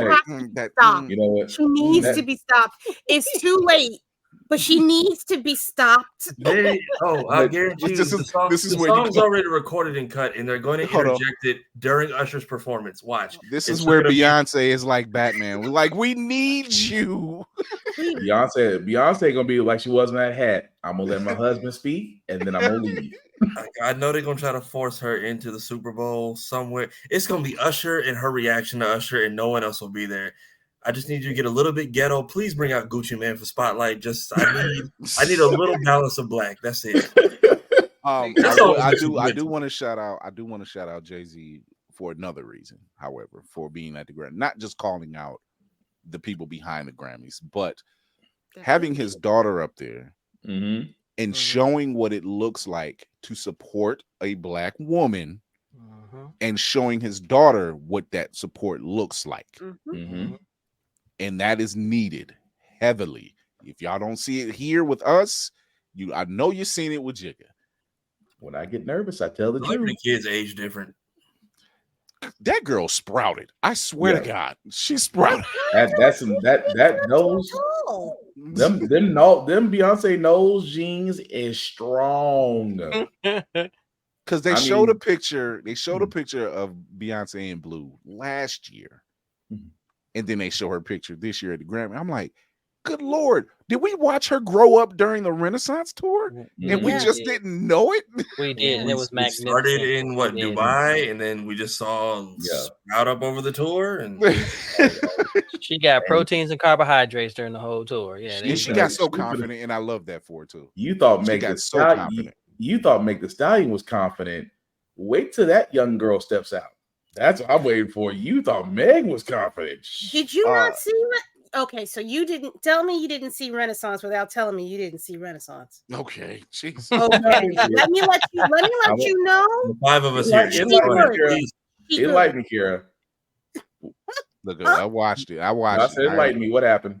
Oh, what didn't happen? It's very clear that is she's already surpassed whatever expectations you think is coming. It's already been here and been passed. I'm late to the party. Then I apologize. You can tell her parentage is strong. Okay, I know her and North are gonna do some crazy things when they become adults. No, she ain't fucking with North. She ain't fucking with North. What the hell? Not like that. It may not be together, but I know the industry is not ready for whatever they do. Speaking of industry kids, T.I.'s son, I think is Damarian. You talking about King? Which one? No, not that, not King, not King. One of the older ones. It's I can't think. I think one is. Ladarrion. Ladarrion, yeah. Ladarrion, yeah. His flow, Yo, pretty good. I'm like, I sense your father and J. Cole all in that pot right there. Oh, you your daddy son for real. Yeah. I'm like, they looking at King. I'm like, King wish he was in the trenches. His brother was back there doing the work. King reminds me of what's his face? What's that one kid that he want to be in the trenches so bad? And it was like, dude, Tekashi 6ix9ine. Yeah. Yes. That's who he's getting. Every time I'm not gonna lie. Every time I see King, I'm like, he just needs a belt. King looked like he used to fight people. He goes to all the wrong private As schools. you beating them, that's what you keep saying. Gucci gang, Gucci gang, Gucci gang, Gucci. It's just beat him. Every time I see that kid, I'm like, why did y'all not whoop this child from Jump Street? That part, I did have an issue with that one, Nicole. I was just like, this is awkward. Wow. Nicole. She's not lying. I'm mad she beat me to it. She's not lying. And they named the award. That woke Obi up. I'm glad. That's why I'm glad, Jay-Z. I was just like, no, take it off of that for a second and speak the truth, my friend. Go ahead. Keep going. And it gets covered, ladies and gentlemen. And they didn't televise any of the rap categories, right? They not don't. one. No, they generally don't. And that's another thing that how early was the Grammy? Because I saw it on Killer Mike's story at like 2 PM, and they were still going like at night. You figure one they're in California. Okay, so, yeah, that's one thing. 3-hour difference depending on where you are. Yeah. So 2, they're looking at network time, but they say they always do that. They've never televised the rap section. They did it for a couple of years. They did do it for a couple of years. Yeah. The sun was up here still, and Mike already had all his Grammys shot and edited and cut on his phone and posted. But I'm seeing people on the red carpet arrive. I'm like, is it like 2 different shows going on? They said that they did that in stages. Mind you, Grammys used to be a they little saw longer. Mike's message get out, and the whole ATL shit is all right. Just who wants it's almost the people in the South when are watching the Grammys say, wait a minute, Killer Mike won something. Let's go back and let's tune into this and find out. I don't know why they keep doing them like that. Because remember they did the what was it, the Hip Hop 50 at BET, and when Big Boy came on, ATL with the commercial. Yeah. That was still good and terrible. So who are you telling? So we got a couple trailers. We have a special one first though. This one actually caught my eye. This one is House of Ninjas. Oh yeah. House of N-Birds. 最高の忍びは影となる。誰にも知られなくていい。でも俺たちがこの国を守ってるんだ。自分の信念を妨げる者が現れた時、切らなきゃいけない。お願いです。殺さないで。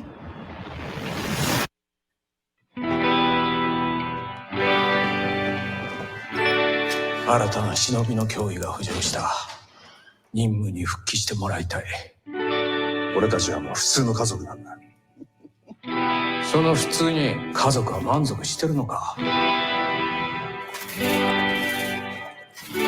家族のためにも忍びに戻るべき時だって。もう二度と家族を危険にさらすつもりはない。私はこの国の未解決事件の裏に何かの組織がいると思ってる。遊覧船の事件は知ってるだろう。おそらく新種の毒が使われている。何かを企んでいる。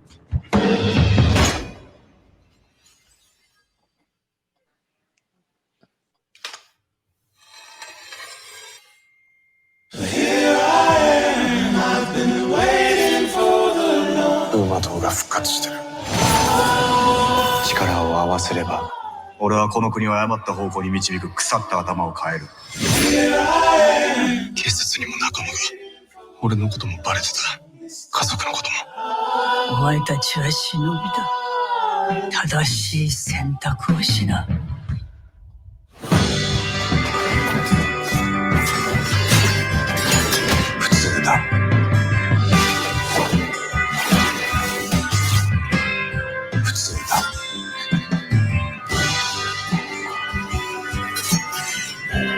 我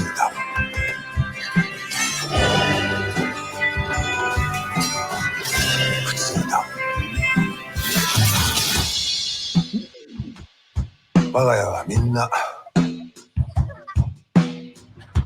普通だ。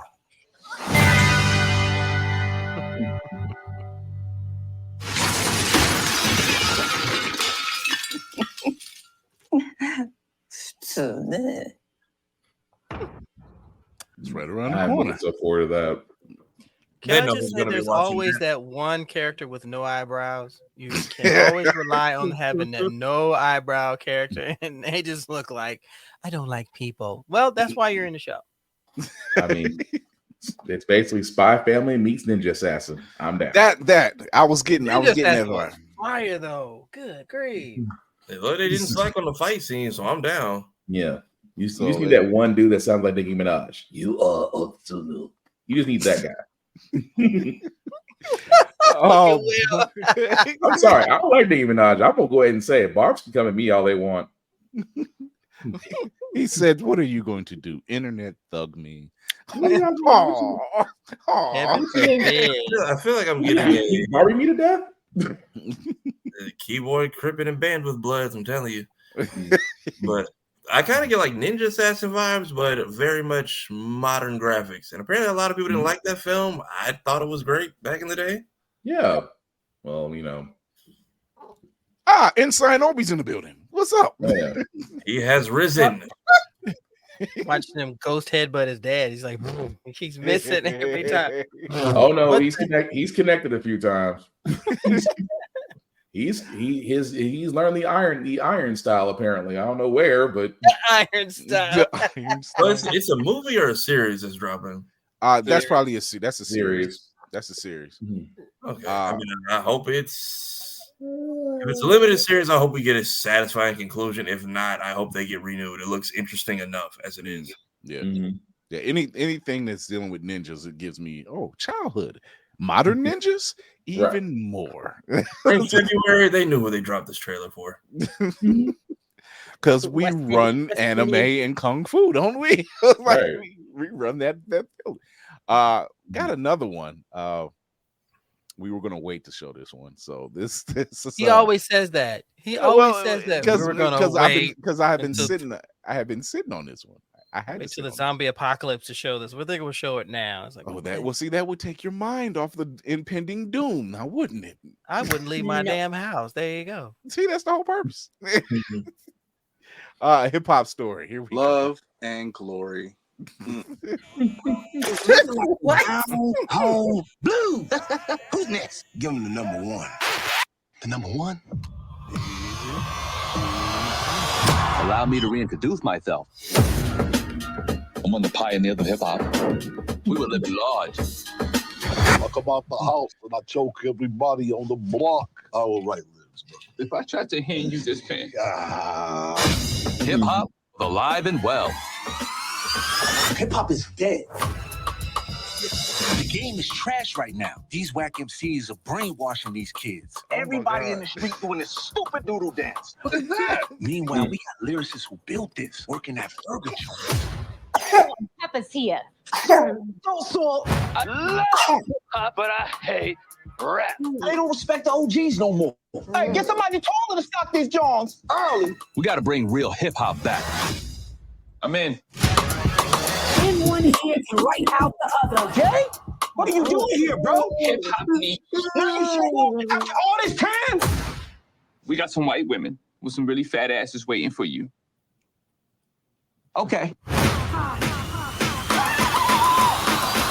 Hip-hop, a bebop, a wobbity bamboo. Look at my shoes. That's why I became the bond for us. I slit my mom's throat with a pair of scissors. God damn. What the Ooh, yeah, gonna be mad. What did I just witness? I'm sorry. Kira, What did I just witness? Hold on, doing Kira. So I think this is the movie. Yeah, that yeah. You know what? This is the one we got a heads up about at DreamCon that we couldn't talk about. So I can see why you didn't talk about it. I mean, wanna watch it. also a strike, but Tube Steak's in there somewhere. Bro, I want to watch it. Just because you got Kanye looking like an NPC character. It's definitely a self-funded spoof. He will make his money back on this. Well, good. Enjoy that. I mean, knowing what I know, So. knowing that it's a spoof, I'm fine with that. But you know there's gonna be a few references to mumble rappers. I'm looking forward to it. Just I want to know, will he reprise his impression of 50 Cent from the Boondocks? Thugnificent? Not Thugnificent. Oh no, not Thugnificent. The Soul Plane 2, the Blackjack. 50 Cent was Avion. Yeah. Barnes and Nobles. I stopped these tears. Yeah, we're not. I'm on. I mean, you got enough people to be in it. Clearly, they saw something, so it's worth the spin on a Saturday night. If you burn through your back catalog, I'm gonna give it a shot. I'm definitely watching it. It's meant to be a spoof. So if you can't take a joke, then something's wrong with you. At least he's somewhat diving into the hip hop culture. We see how the award shows feel about us. Right. I mean, he does a spot on Jay-Z impression. He does. Sure does. Yes, he does. Yes, he does. Afion Crosby does it. What's wrong, damn Kira? spot on. What's wrong? What? What's wrong? What's wrong, Kira? What? You holding back on something? I didn't say anything. Speak your mind. Will praise you. I have nothing. I really want to be a positive source of energy in this moment, and negativity has no place in my heart, and I want to keep it that way. Okay, fair enough. I won't push, although your eyes were closed the entire time you were saying that.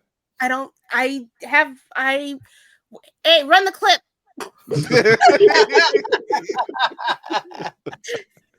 Okay, so commercial. I don't know who. Okay, so I think with the exception of Tafari, we're familiar with the Charlie Brown Thanksgiving special, right? Mm-hmm. Hell yeah! This is the one I said we should do because we all have basically different perspectives of it. I've seen it a few times, and then I was about to say, what the fuck is going on, my guy? So I got my tapes from the library, and then Apple TV was like, you know what? We're just gonna yank all of these. So yeah, they did do that. So there's a particular scene in this Thanksgiving special where we see the only black kid in this town sitting at the table. Yes, seeing Franklin sit at the table on the opposite side of the table. Now, man, mind you, he was probably thinking the same thing we was thinking. What the fuck is the popcorn and buttered toast and pretzels for Thanksgiving dinner? Because you know, I don't know where Sally and Charlie's mama and daddy was at. These kids was home a lot by themselves. I don't get it. Latchkey kids. On Thanksgiving for no really Captain Fury, I need you to kick Mr. Mayhem out of the chat. Oh boy. I mean, it's a valid thought, but really Pixie? Yeah. Of all people. Of all people. So hold on. Nah. What the hell? So yo, be surprised if they ain't have the little black boy walking around with a cloud of dirt around him all the time. I need you to stop. Why you gotta be Franklin of all people? On the nose. So. Franklin was the one. He was the smooth one. He had the dance moves because let's face it, they dance and they wasn't dancing like that. So he was the one dapping. He was the one dapping up Charlie Brown in the dough. Yeah. I just want to also point out we wash our legs, so we would never. Okay. Big Pig looks like he was rolled in dirt and then baked twice over. Yeah. That man was a dingy baked Alaska. Okay? If you seen Pootie Tang and you know who Dirty D is, that was Pigpen. Post Malone. Had I come across this special like again in my teenage or like adult years, I probably would have picked up on it more. But seeing that originally as a kid, I feel like you can kind of flash back to that moment and realize it ain't right. But I don't initially pick up on it. Same way, like watching those old your black radar wasn't tuned in just yet. That's was still developing. Whereas y'all were just like y'all were immediately like, "What the hell is this?" Same way with Same way with Tom and Jerry, because I grew up in southern country ass around people like that. So seeing somebody in the moon, all I hear see is her ankles. I didn't realize something was wrong until I got older and people spelled out to me what the whole mammy concept was. Yeah. It also didn't help that my babysitter at the time was named Sister Thomas. Oh. He was like, where are you from again, Sarai? Where are you from? Florida. Okay. Yeah. Okay. It all adds up. That's it. Everything around some country ass Florida people. My house. So hearing somebody speak like that was not foreign to me. I didn't realize until I got elsewhere, and it was like, oh no, it's bad because of this and this and this, and I'm like, I get it now. Don't feel bad, Tafari. Everybody sounded like boss hog around me when I was growing up, so I can't say nothing. It's hard to feel bad about something that you see all the time. Right. So here is the Welcome Home trailer. Welcome Home Franklin trailer. Come Apple TV. Please. Hi, I'm Franklin. I've lived in a lot of different places. My family is always on the move. This was it. Our new town. Do you want to have... Excuse me. There he Making is. new friends can be hard. I'm Franklin Armstrong. My name is Charlie Brown. The big soapbox derby race is coming to town. The winning team gets a trophy and free pizza for a whole year. What do you think, Charlie Brown? Partners? Partners. Hey, Franklin, what kind of music do you like? The godfather of soul, James Brown. You're not related, are you? I don't believe so. Hold on, did you notice the slight shade there? I'm just saying. My grandpa always says you gotta want it to get it. Let's see what we can really do. Friendships are not perfect, but we can get through the rough spots together. A best friend is someone that you can totally trust. That always has your back.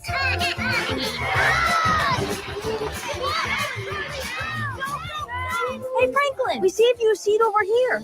You know you found your home when you're surrounded by good friends.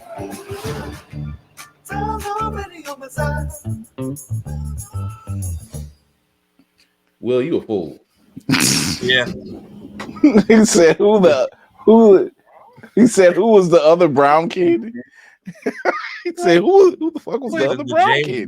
The James Brown thing was the shade. Yeah. The James Brown thing was the shade. Yeah, because he laughed. He knew what he was saying when he said it. I hadn't seen the special in else would they be so related? I hadn't seen the special in so long, and I hadn't watched the full trailer yet until someone on Twitter was like, they finally letting Franklin sit with his white friends, and I was like, huh. Yeah, because it took Linus to say, no, get over here. Get over here. It took the guy with the security blanket issues to sit there and say, I don't think we should have the only black guy sitting on the side of the table from us. Doesn't look like the nerd of the group to invite you over. Here, let's get the nerd of the group to invite you over. Come on over.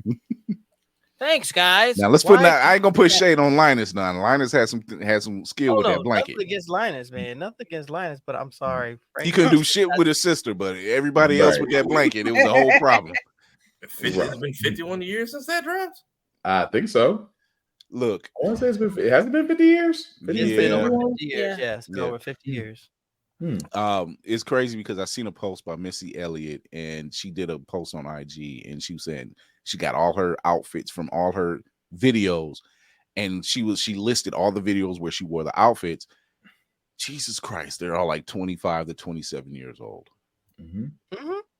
They pay tribute to Craig of the Creek now, but that music still slaps. You know what? Missy Elliott still fucking slaps. You can still play Work It, and yet it still does better than 90% of most radio. Virginia's finest. Yep, and she drives around, and she's around Portsmouth all the time. So you can always teach somebody what in there let me up means. It's your privilege. Come on. So yeah. But yeah, I didn't realize all this time until because I used to my library I used to get Peanuts tapes, but I would get Richard Scarry tapes, and they would have the Peanuts promo on them, and I remember seeing like Great Pumpkin was probably the one I think I watched back the most, seen Thanksgiving, seen the Great River Raft Race or whatever it was called. Race for Your Life, Charlie Brown. Race for Your Life, Charlie Brown. That one. That is my all-time favorite. Yeah, Oh so my gosh. for me, it was the Great Pumpkin. So I think the Thanksgiving one is the one I watched the least. But when you post that picture, it is familiar. Whereas my 5-year-old brain didn't immediately pick up on it. But now that I'm old, I'm just like, yeah, 50 years ago, why have y'all not like re-shot or re-edited? Were you even in the new Peanuts movie they dropped a couple years ago? that's like one of my feelings. That was a long movie. Yeah. That was longer than I expected it to be. Honestly, that one I like. That's one of my go-to. I have a bad day, cut it on, and turn my brain off movies. There is we don't have a lot of time for the main topic, but there is a thing, and you know, with Ladarrion being on and talking about Hollywood and everything else, we know they are running out of ideas. The rehashing of certain franchises. Look, man, tell them niggas from Avatar to stop doing fucking interviews. Like at this point, we're all hypnotized because there is no war in Ba Sing Se. Literally. And we will not be getting a live action Leaves from the Vine. So that was one of the main things I was waiting on. Damn, I was waiting for that. Just you've done enough. At that point, it'd be like, look, nobody just don't talk. You're giving more reason why the creators left. It's just like, just shut the fuck up and let this thing air. Show me Iroh losing his kid already. We keep getting teased with it. Right. Oh God. So yeah, you're seeing you know, they're going forward with another Pirates movie, which okay, but is it okay? We don't. At this point, unless like Sora and the gang is jumping in, why? I mean, our girl is Ayo Itibiri is they're looking at a gang of female pirates, and I want to hope. I want to hope, but leave us alone.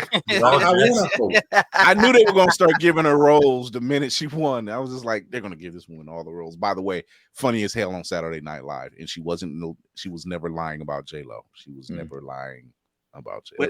No, we all know. We all know. J-Lo knows too. Wait, what is on the show? What is so a while back, she said that J-Lo really can't sing. This is nothing. This is not knowledge we didn't have already. As per Ashanti. That's you not enough. I mean, she said her entire career is a scam. Yes. Yes. She worked her ass being a fly girl. She worked her ass being a terrible actress. She worked her ass with Pro Tools. Oh, And Diddy. Well, Diddy was trying. That one didn't age well. It's trashy ass. But Ayo's performance on SNL absolutely hilarious, absolutely funny. It's always, like I said, I only watch SNL when I know if it's a host I want to see. Yeah. Why was Common on that stage with that woman? I fast forwarded when I saw that Common, the man that has been with. I just breathe. And I'm gonna put this out there for DC. Cornbread stealing Common. If you don't know, so there's a person. If you're wondering why I'm calling him Cornbread stealing Common, don't get me wrong. I like Common as an artist, but if you're wondering why I said Cornbread stealing Common, there's a movie that Keke Palmer did called Alice. DC seen this movie before I did. He said the whole premise of this movie was he couldn't tell if this movie was a time traveling movie or whatever, but the character of Alice was kept on a farm. And it comes to find out that this was during the 70s. So where this farm she was kept at, it was still treated like it was the 1800s. And she found her way off this farm. She ran off. And it's the 70s. And Common is an ex-Black Panther. And so he's helping Alice, get reacclimated. And she's going to go back and just kind of wreck shit. That it was building up to that. And just the way Common was acting, DC said, he comes off as the person like you had that piece of cornbread and then you left the room and then it's gone and then he's helping you look for it. He's like, "Oh, your cornbread missing?" Yeah, and he's the one that stole the cornbread the whole time. It was just the way he came off. So he calls him cornbread stealing common. But yeah, I don't know because they did that. Was it not last week, but the week before? Like Dave Chappelle was in the sign off, and I thought I missed something. I'm like, Chappelle wasn't even in the episode. He's at the sign off. He just showed up like he just clocked it on shift. Like, what's up? I don't know what's going on. So okay, whatever works, I guess. I don't know. So, but yeah, I don't understand this is why I'm glad we're getting stuff like Blurred Station. By the way, something big's coming for Blurred Station, and you'll be seeing more posts about Blurred Station, and you'll be seeing more posts about what this big teases are. If you have not signed up for Blurred Station, we implore you to go ahead and sign up. It's a streaming service, of course, being Black-owned. 2 days. Price? Will not be yesterday's price. It's $10.99, 36 months. You own a piece of the property once your 36 months is up. Your funding also helps to fund the live action series that are being shot, including issue 1 in Undead Horizon by Jarrell Patton. Shout out to Jarrell Patton. They are welcoming another baby girl. Woo! Congrats. Sir, stay off your wife, man. In the words of Deadpool, your poor wife. Hey, be fruitful and multiply. So I'm gonna take that to heart. He can't complain. He's tired and he got all his work to do. You wasn't tired for at least 15, 20 minutes, sir. I need you to leave that woman alone. New snack bandit in the building. Loading. New character. New character soon to be unlocked. So brown chicken, brown cow, the snack bandits edition. His wife shot a video and she was surprising him with the pregnancy. So he had his beats in his ear and then he had his earphones on as well. So he's trying to read her, do the lip read, and she shows him the pregnancy test, and then turns on. He was like, "These are pregnancy tests. Wait, you're pregnant? Wait, we just had this son. Wait." Yeah, it's just like, I'm like, yeah. So what happens, Jarrell? When two people love each other,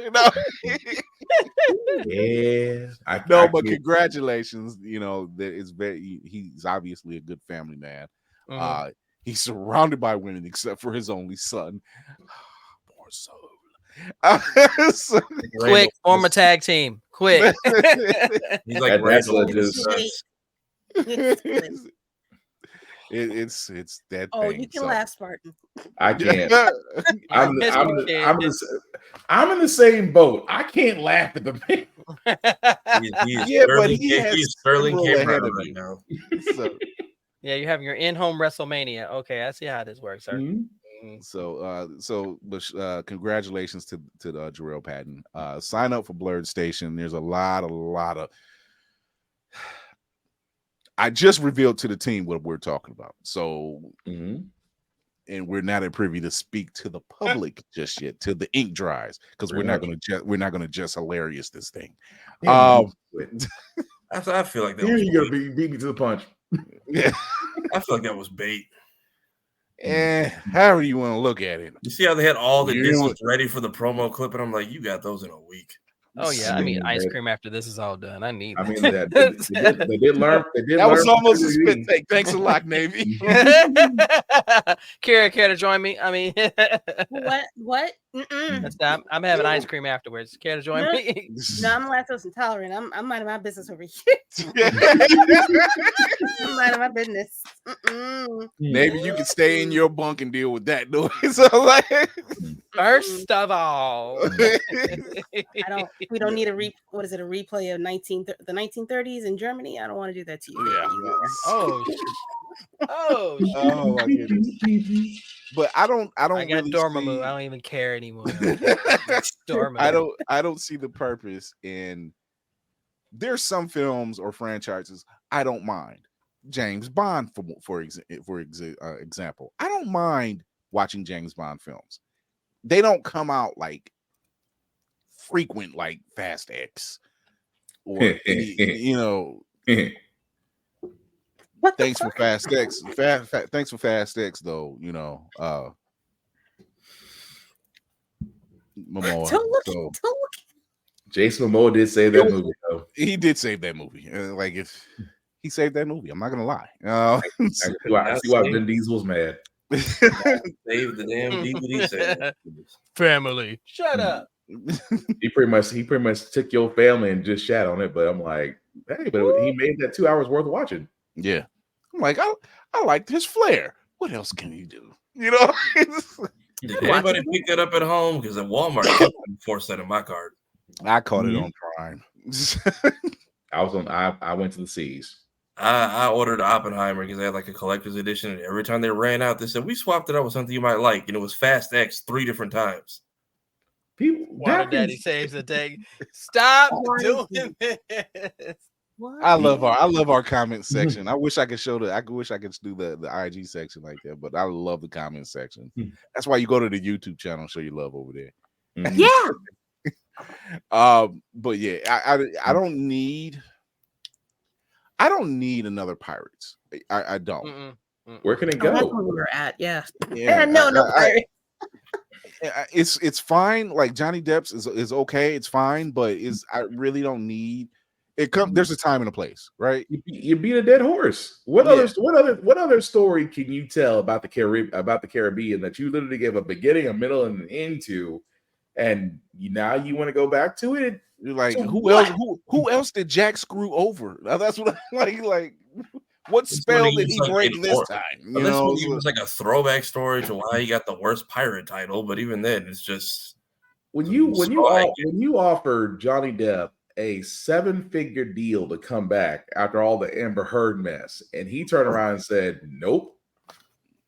At that point, it should have been canceled credits. We'll throw that to the Disney vault. We'll bring that back out in 10 years and say there's a whole new Blu-ray with deleted scenes, additional commentary, and make money off of it. Let's do it that way. Borrow the CGI team because the 06 they was popping on at World's End. Just sprinkle them throughout the next couple of MCU movies. Will you need to wrong go. as hell. What?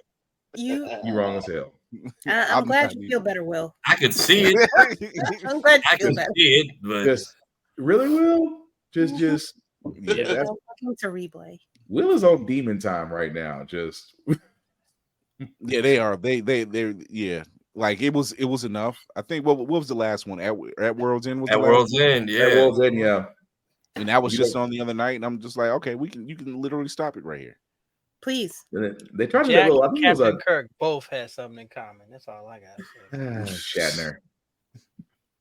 I mean, by the way, did not know that was Paul McCartney playing Uncle Jack. I didn't know that. I figured it was a rock star, but I couldn't put my finger on who.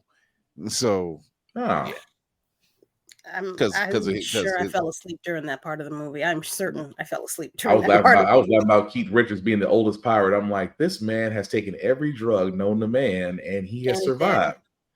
When the day comes where he meets his maker, and he's at the funeral, probably they're like, well, we don't need to do any embalming. He's done the job for us. He's like, I'm like, does the Grim Reaper just come back to you and say, yeah, not yet? Listen, he's like, oh, not yet. Let's see where this goes. No, he's like, let's see where this goes. It's literally going to be a case of he wants us to cremate him, but he won't burn. What the hell? He won't. I remember it already smells like embalming fluid every time. Right. Imagine giving him embalming fluid and he just drinks it and goes, eh. I've had better. Bring me another. So I don't know. I can deal with there's just certain franchises I don't really need a continuance of. Give me fresh stories. Thank you to Ladarrion Williams for doing Blood at the Root. Thank you to MVJ Comics for giving us the story of Toussaint Louverture. Thank you to people like Sister Sci-Fi or Wingless Comics. Shout out to Malachi Bailey with her. And just I'm glad we have a lot of Black indie creators whether in comic form, whether it's in novel form. Shout out to Jason Michael Primrose, whether it's in film form or television or short film. Thank you, because we need more stories like that. We need something different. We don't need to see the same old. There's comfort films that I'll watch and I'm fine with that.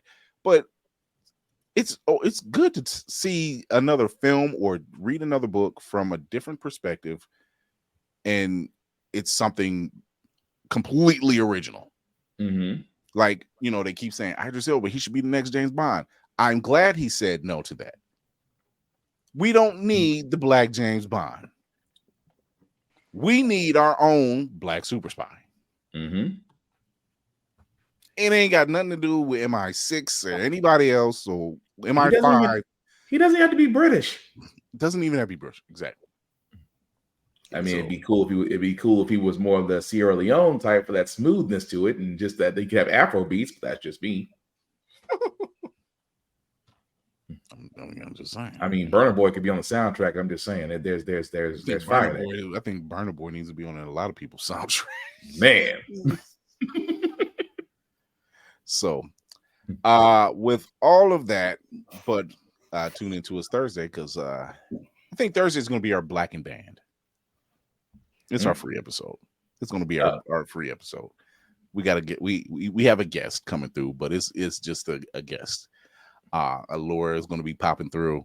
I think we're going to do our Black and Band episode, because when you have stories like what Ladarrion has with Blood of the Root, makes me think of a little unknown pilot called A Little Bit Strange, who starred a very young Martin Lawrence. Ooh.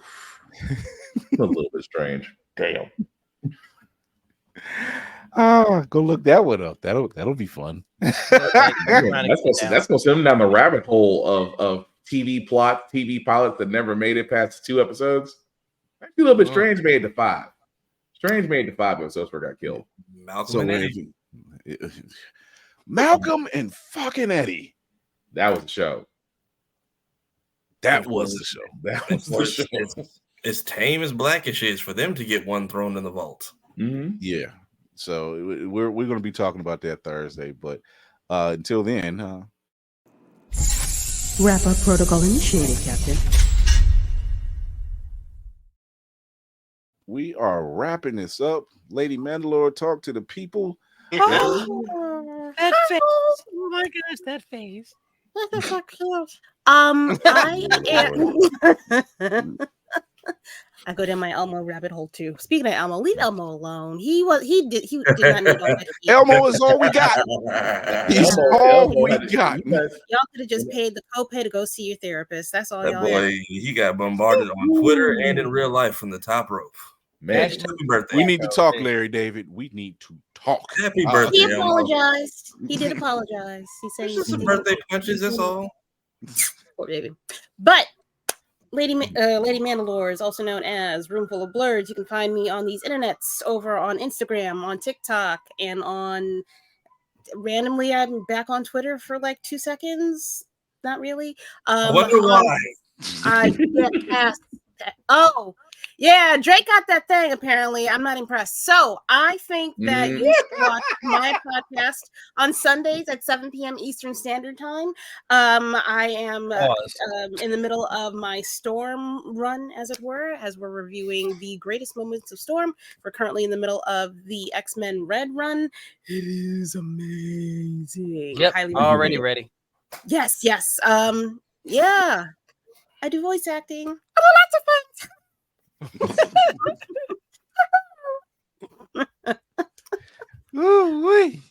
Wow. Lord have mercy. She also I don't know what else to say. Yeah, that's me in a nutshell. Right. Yeah. Tafari. What's going on? I'm also on the internet here at all platforms. I do the editing and behind Bama. You get through one damn episode, Bama. You're not gonna find it, man. You're not gonna find it. They are acting up over there, and I had to log off to the Final Fantasy Let's Play today. Which I think that's how Bama's gonna go out in life. That's gonna be the last said. That's gonna be the last words ever said. Just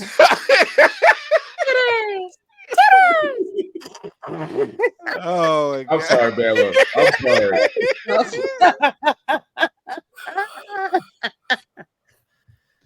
sorry. Sweet baby Jesus and the grown one too. Abbott Elementary's back soon, by the way. I do the editing and the behind the scenes work for Blurred's Eye View. So thank you all for who've been running up the clips and whatnot. I'm trying to upload every single day of Black History Month. We were at 2,200. We are closing in on 26. So a little over 400 hours to go, and we can monetize this thing and maybe stop being broke. But for now, please. Bama is a bad influence on the comment section. You can wait till I leave for this. Yeah. You can also find me on all platforms under the same name. I try to post every Monday because Mondays are terrible, and I try to make them less terrible, like this comment section. I think we broke Chris. Chris is broken, y'all. It is also Black History Month, so be sure support a Black creator, support a Black cosplayer. We have a DLC day, so it's 29 days instead of 28. Support a Black-owned business. Thank you, Still Generic. My homies over in Philly for this. Algorithm has been playing nice with us for right now. Thank you to the people who've been showing us so much love in the comment section right now. On a serious note, before we get to lost their minds over before that. we get to that part of Black History Month where the algorithm starts sending us to people we don't care for, if we've said anything that's offended you or bothered you, we don't give a damn. We just want representation. We also would like reparations. We could be asking for revenge, so remember that.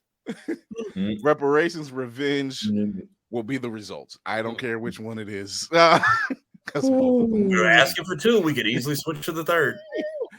Oh my God. Oh my God. Not he's doing some business. They are out of control. Stand on business. Oh my goodness. Just wow. Christy, stop. I'm off. I am ignoring all the comments because I'm not gonna break. I should have never looked right. That's my problem. That's where If you you try to look at the comments while you're doing this, you're gonna be laughing. That's why I'm not even looking at them because good Lord. Oh Lord. Oh boy. Dear sweet bast. Give me 5 more minutes. 5 more minutes. Lord. Ladies and gentlemen, boys and girls, blurs of all ages, good evening, good morning, good afternoon. It is your Frosty Bearded Blur Point here with the crew of all crews. Okay. We are on the Pantheon. We are looking down on the napkin, but we're looking at our equals and we are looking above to the blessings. So keep that in mind. You can find me here across all social media. I was smart. I changed it all. So yay to me. It makes life so much easier, doesn't it? It is. My skin feels better. You know, I'm drinking water better. You know, it makes a difference. I just posted my latest video on YouTube. Is it okay to be a blurred? I'm answering a question from a good friend of mine. So if you really want to get a little introspect from my perspective, if it's okay to be a blurred or not, please go check it out. I would greatly appreciate that. I would love everyone to comment on that one. And really quick, I want to shout out my son. After talking to Ladarrion, I tend to forget at times my kids are very talented. My son is an author. He published 2 books already under it's called The Children of Taboo series. And I read his first book and it is amazing. And I really want to give it up to him because when I see Ladarrion and folks like him doing their thing, it reminds me that my son, my kids are following in that. So it makes me proud. So if you want to support, please support Black authors, especially Black fiction and fantasy authors. We get plenty of reality. Let's delve and get away from the BS and just be creative and imaginative. So that's all I got to say. I know I shouted out several POC indie creatives during the episode, but I also want to shout out our very own Fabi Queen, Jasmine LaFleur. She's done this thing. Of course, we're Black Fabies. You know, you've been seeing this TikTok of course we're something. Of course we're something. Shout out to Queen Jasmine. She did a version of Course We're Black Fabies, and it's the sweetest thing. Jasmine's just a sweet woman. We love her to death. We will ride to war for this woman. if Lord Strife ain't in, he's going to be in front of the line. So shout out to Lord Strife. He will go to war for that woman. That part. And we will stomp the yard for it. So shout out to Queen Jasmine. Shout out to Hellspawn Cosplay because he did one. Of course, he's a cosplay black dad, and he really goes into depth about it. And so that was really dope. So there are a lot of creators we shouted out today. Sister Sci-Fi, MVJ Comics, Ladarrion Williams, of course. The list goes on, and you will not ever stop hearing about these people and the other ones who get unsung. Wingless Comics, are another one, because I'm not celebrating for the month. I refuse. I celebrate for the year. Every day. Mm-hmm. And y'all and people that watch us and have been joining, that's how I get down. I yes, thank you for the flowers, but at the same time, I wouldn't be here finding you guys if you didn't have some of the great content that you have. So thank you for all of that. Mm-hmm. And on that note, mayhem, talk to the people. Literal mayhem. Hands up and off the keyboard and talk to the people. This man. I did. Guess what? I did all of that without even having the comment section up. I said, let me get serious for a minute. Titties. There we go. I can say it because I have them, so I'm gonna say it all day. I do too. I mean, right now I got not the man meat. Wait a minute. Pause. Wait, put it down. So much pause. That's a C cup man mound right there. That's a C cup man mound. Oh God, I'm watching this somewhere through the door. We love to miss you, by the way. And if you like to see us live, ladies and gentlemen, no, go ahead, man. I will be watching the Cinematic Assassin. You can find me at Mayhem Media. It's MAYEHEM Media. I mean, if you was in the comment section, you can find me acting a damn fool all over the internet. Don't matter what site you're on.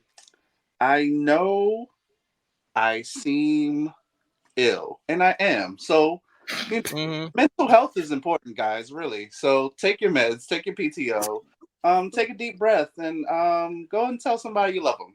Okay, bye. Or motorboat them. Oh God, not you two. What? I'm glad I've mastered knowing where I'm at on camera, because I can just go, why are you like this? Every single time, every show we get him. I'm getting better. Y'all not going to do me like Usher when they thought he was in the middle of the damn square. Wait, I will have you know, Mayhem, that day you took off, the week you took off, we still had Spartan come up here shaking his head after us. So we did the job for you. We are proud of that achievement. That's all I gotta say. I'm gonna go watch Bluey. This is I need to be cleansed. I'm going to watch I need to watch something wholesome after this, because how do we go from Drake to man boobs? That's what I'm trying to figure out. Look, I'm during my whole Black History Month speech, I know how Martin Luther King felt in the Boondocks now. I think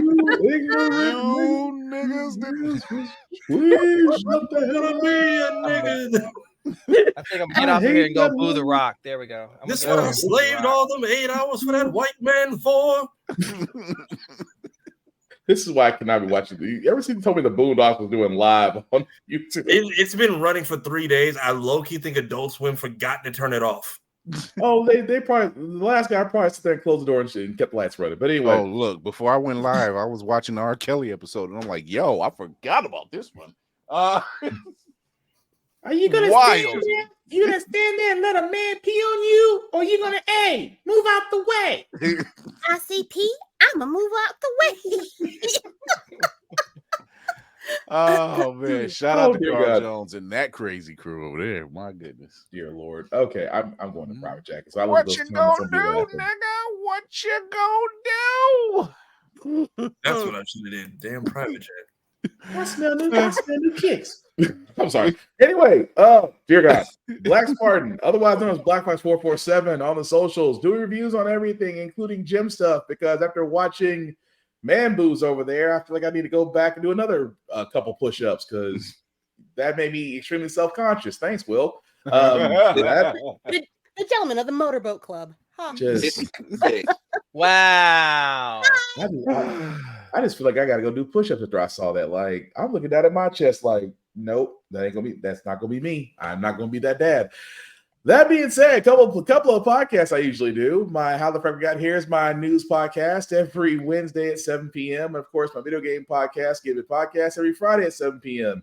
Also, check out the blerdseyeView.org website as I do call writing for wrestling. Why? Because wrestling is real and people are fake. Because the Royal Rumble was a disappointment and Elimination Chambers look like the same thing. And oh, by the way, The Rock's back. And everybody hates him. So interesting. We will talk about that later. We will talk about that much later. Oh yeah, it's I'm still drinking after that. It's a fun time in the world of sports entertainment. Also, guys, like we keep on saying before, unity is everything. I say this here and everywhere else. I cannot wait for the day where we can all pull an Issa Rae and say, you know what? We need to build our own table. We need to come together. We need to bring our own resources together. We need to basically be our own power base, if you will. We basically need to be the crew in real life. Outside of, Storm and Black Panther and Luke Cage, we actually can do it. With that being said, guys, just the way we've been saying before, just don't share it, talk about it. Word of mouth is the greatest word of mouth is the greatest weapon we have against the algorithm, as Kira likes to say, F the algorithm. Aside from that, guys, cons still going down, but again, respect the cosplayer at all times. Please wash your ass before you go anywhere. And I mean, not just to a con, but anywhere. I walked past a couple of people today that just made me wonder, do they just not like bathing? Because you pretty much are the pig pens of the world, and soap could help you. Soap could help you so fucking much. That also being said, guys, the last thing I'll sit there and say is, in a world that we're living in, as cold as it is, be nice, be kind, don't be a dick, and we'll all be cool. All right. As I come down off the wild comment section for tonight, he gets the cool down period. Anybody from Kevin on Stage's crew is still here. Sorry, and thank y'all. Oh, they're probably in love with this. We're funny as shit. I'm not gonna lie. I've been getting a damn class emoji for like 6 hours now. I don't know what it means. They're getting that work from us. So come on, Blue. We'll have you on. Or behave. We'll try. We'll behave. However, if you would like to see us live at your local convention, talk to the convention owners. Say, hey, why don't you reach out to this crew and have them out there? We're fun. Y'all know it. Just don't bring liquor into the mix, because then it's a different party. Then it's Blerd's Eye View After Dark. So moonshine and Merlot.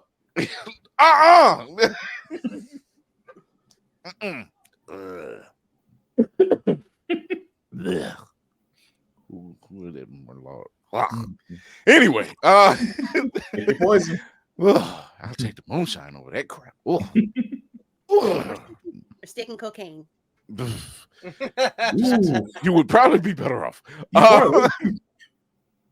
Thank you, everybody, for tuning in on the IG channel, on the YouTube channel, on Twitch. Show your love. Hit that subscribe button and that notification bell. Shout out to the comment section. Good Lord, y'all never disappoint. Bama, I blame you for that one. Bama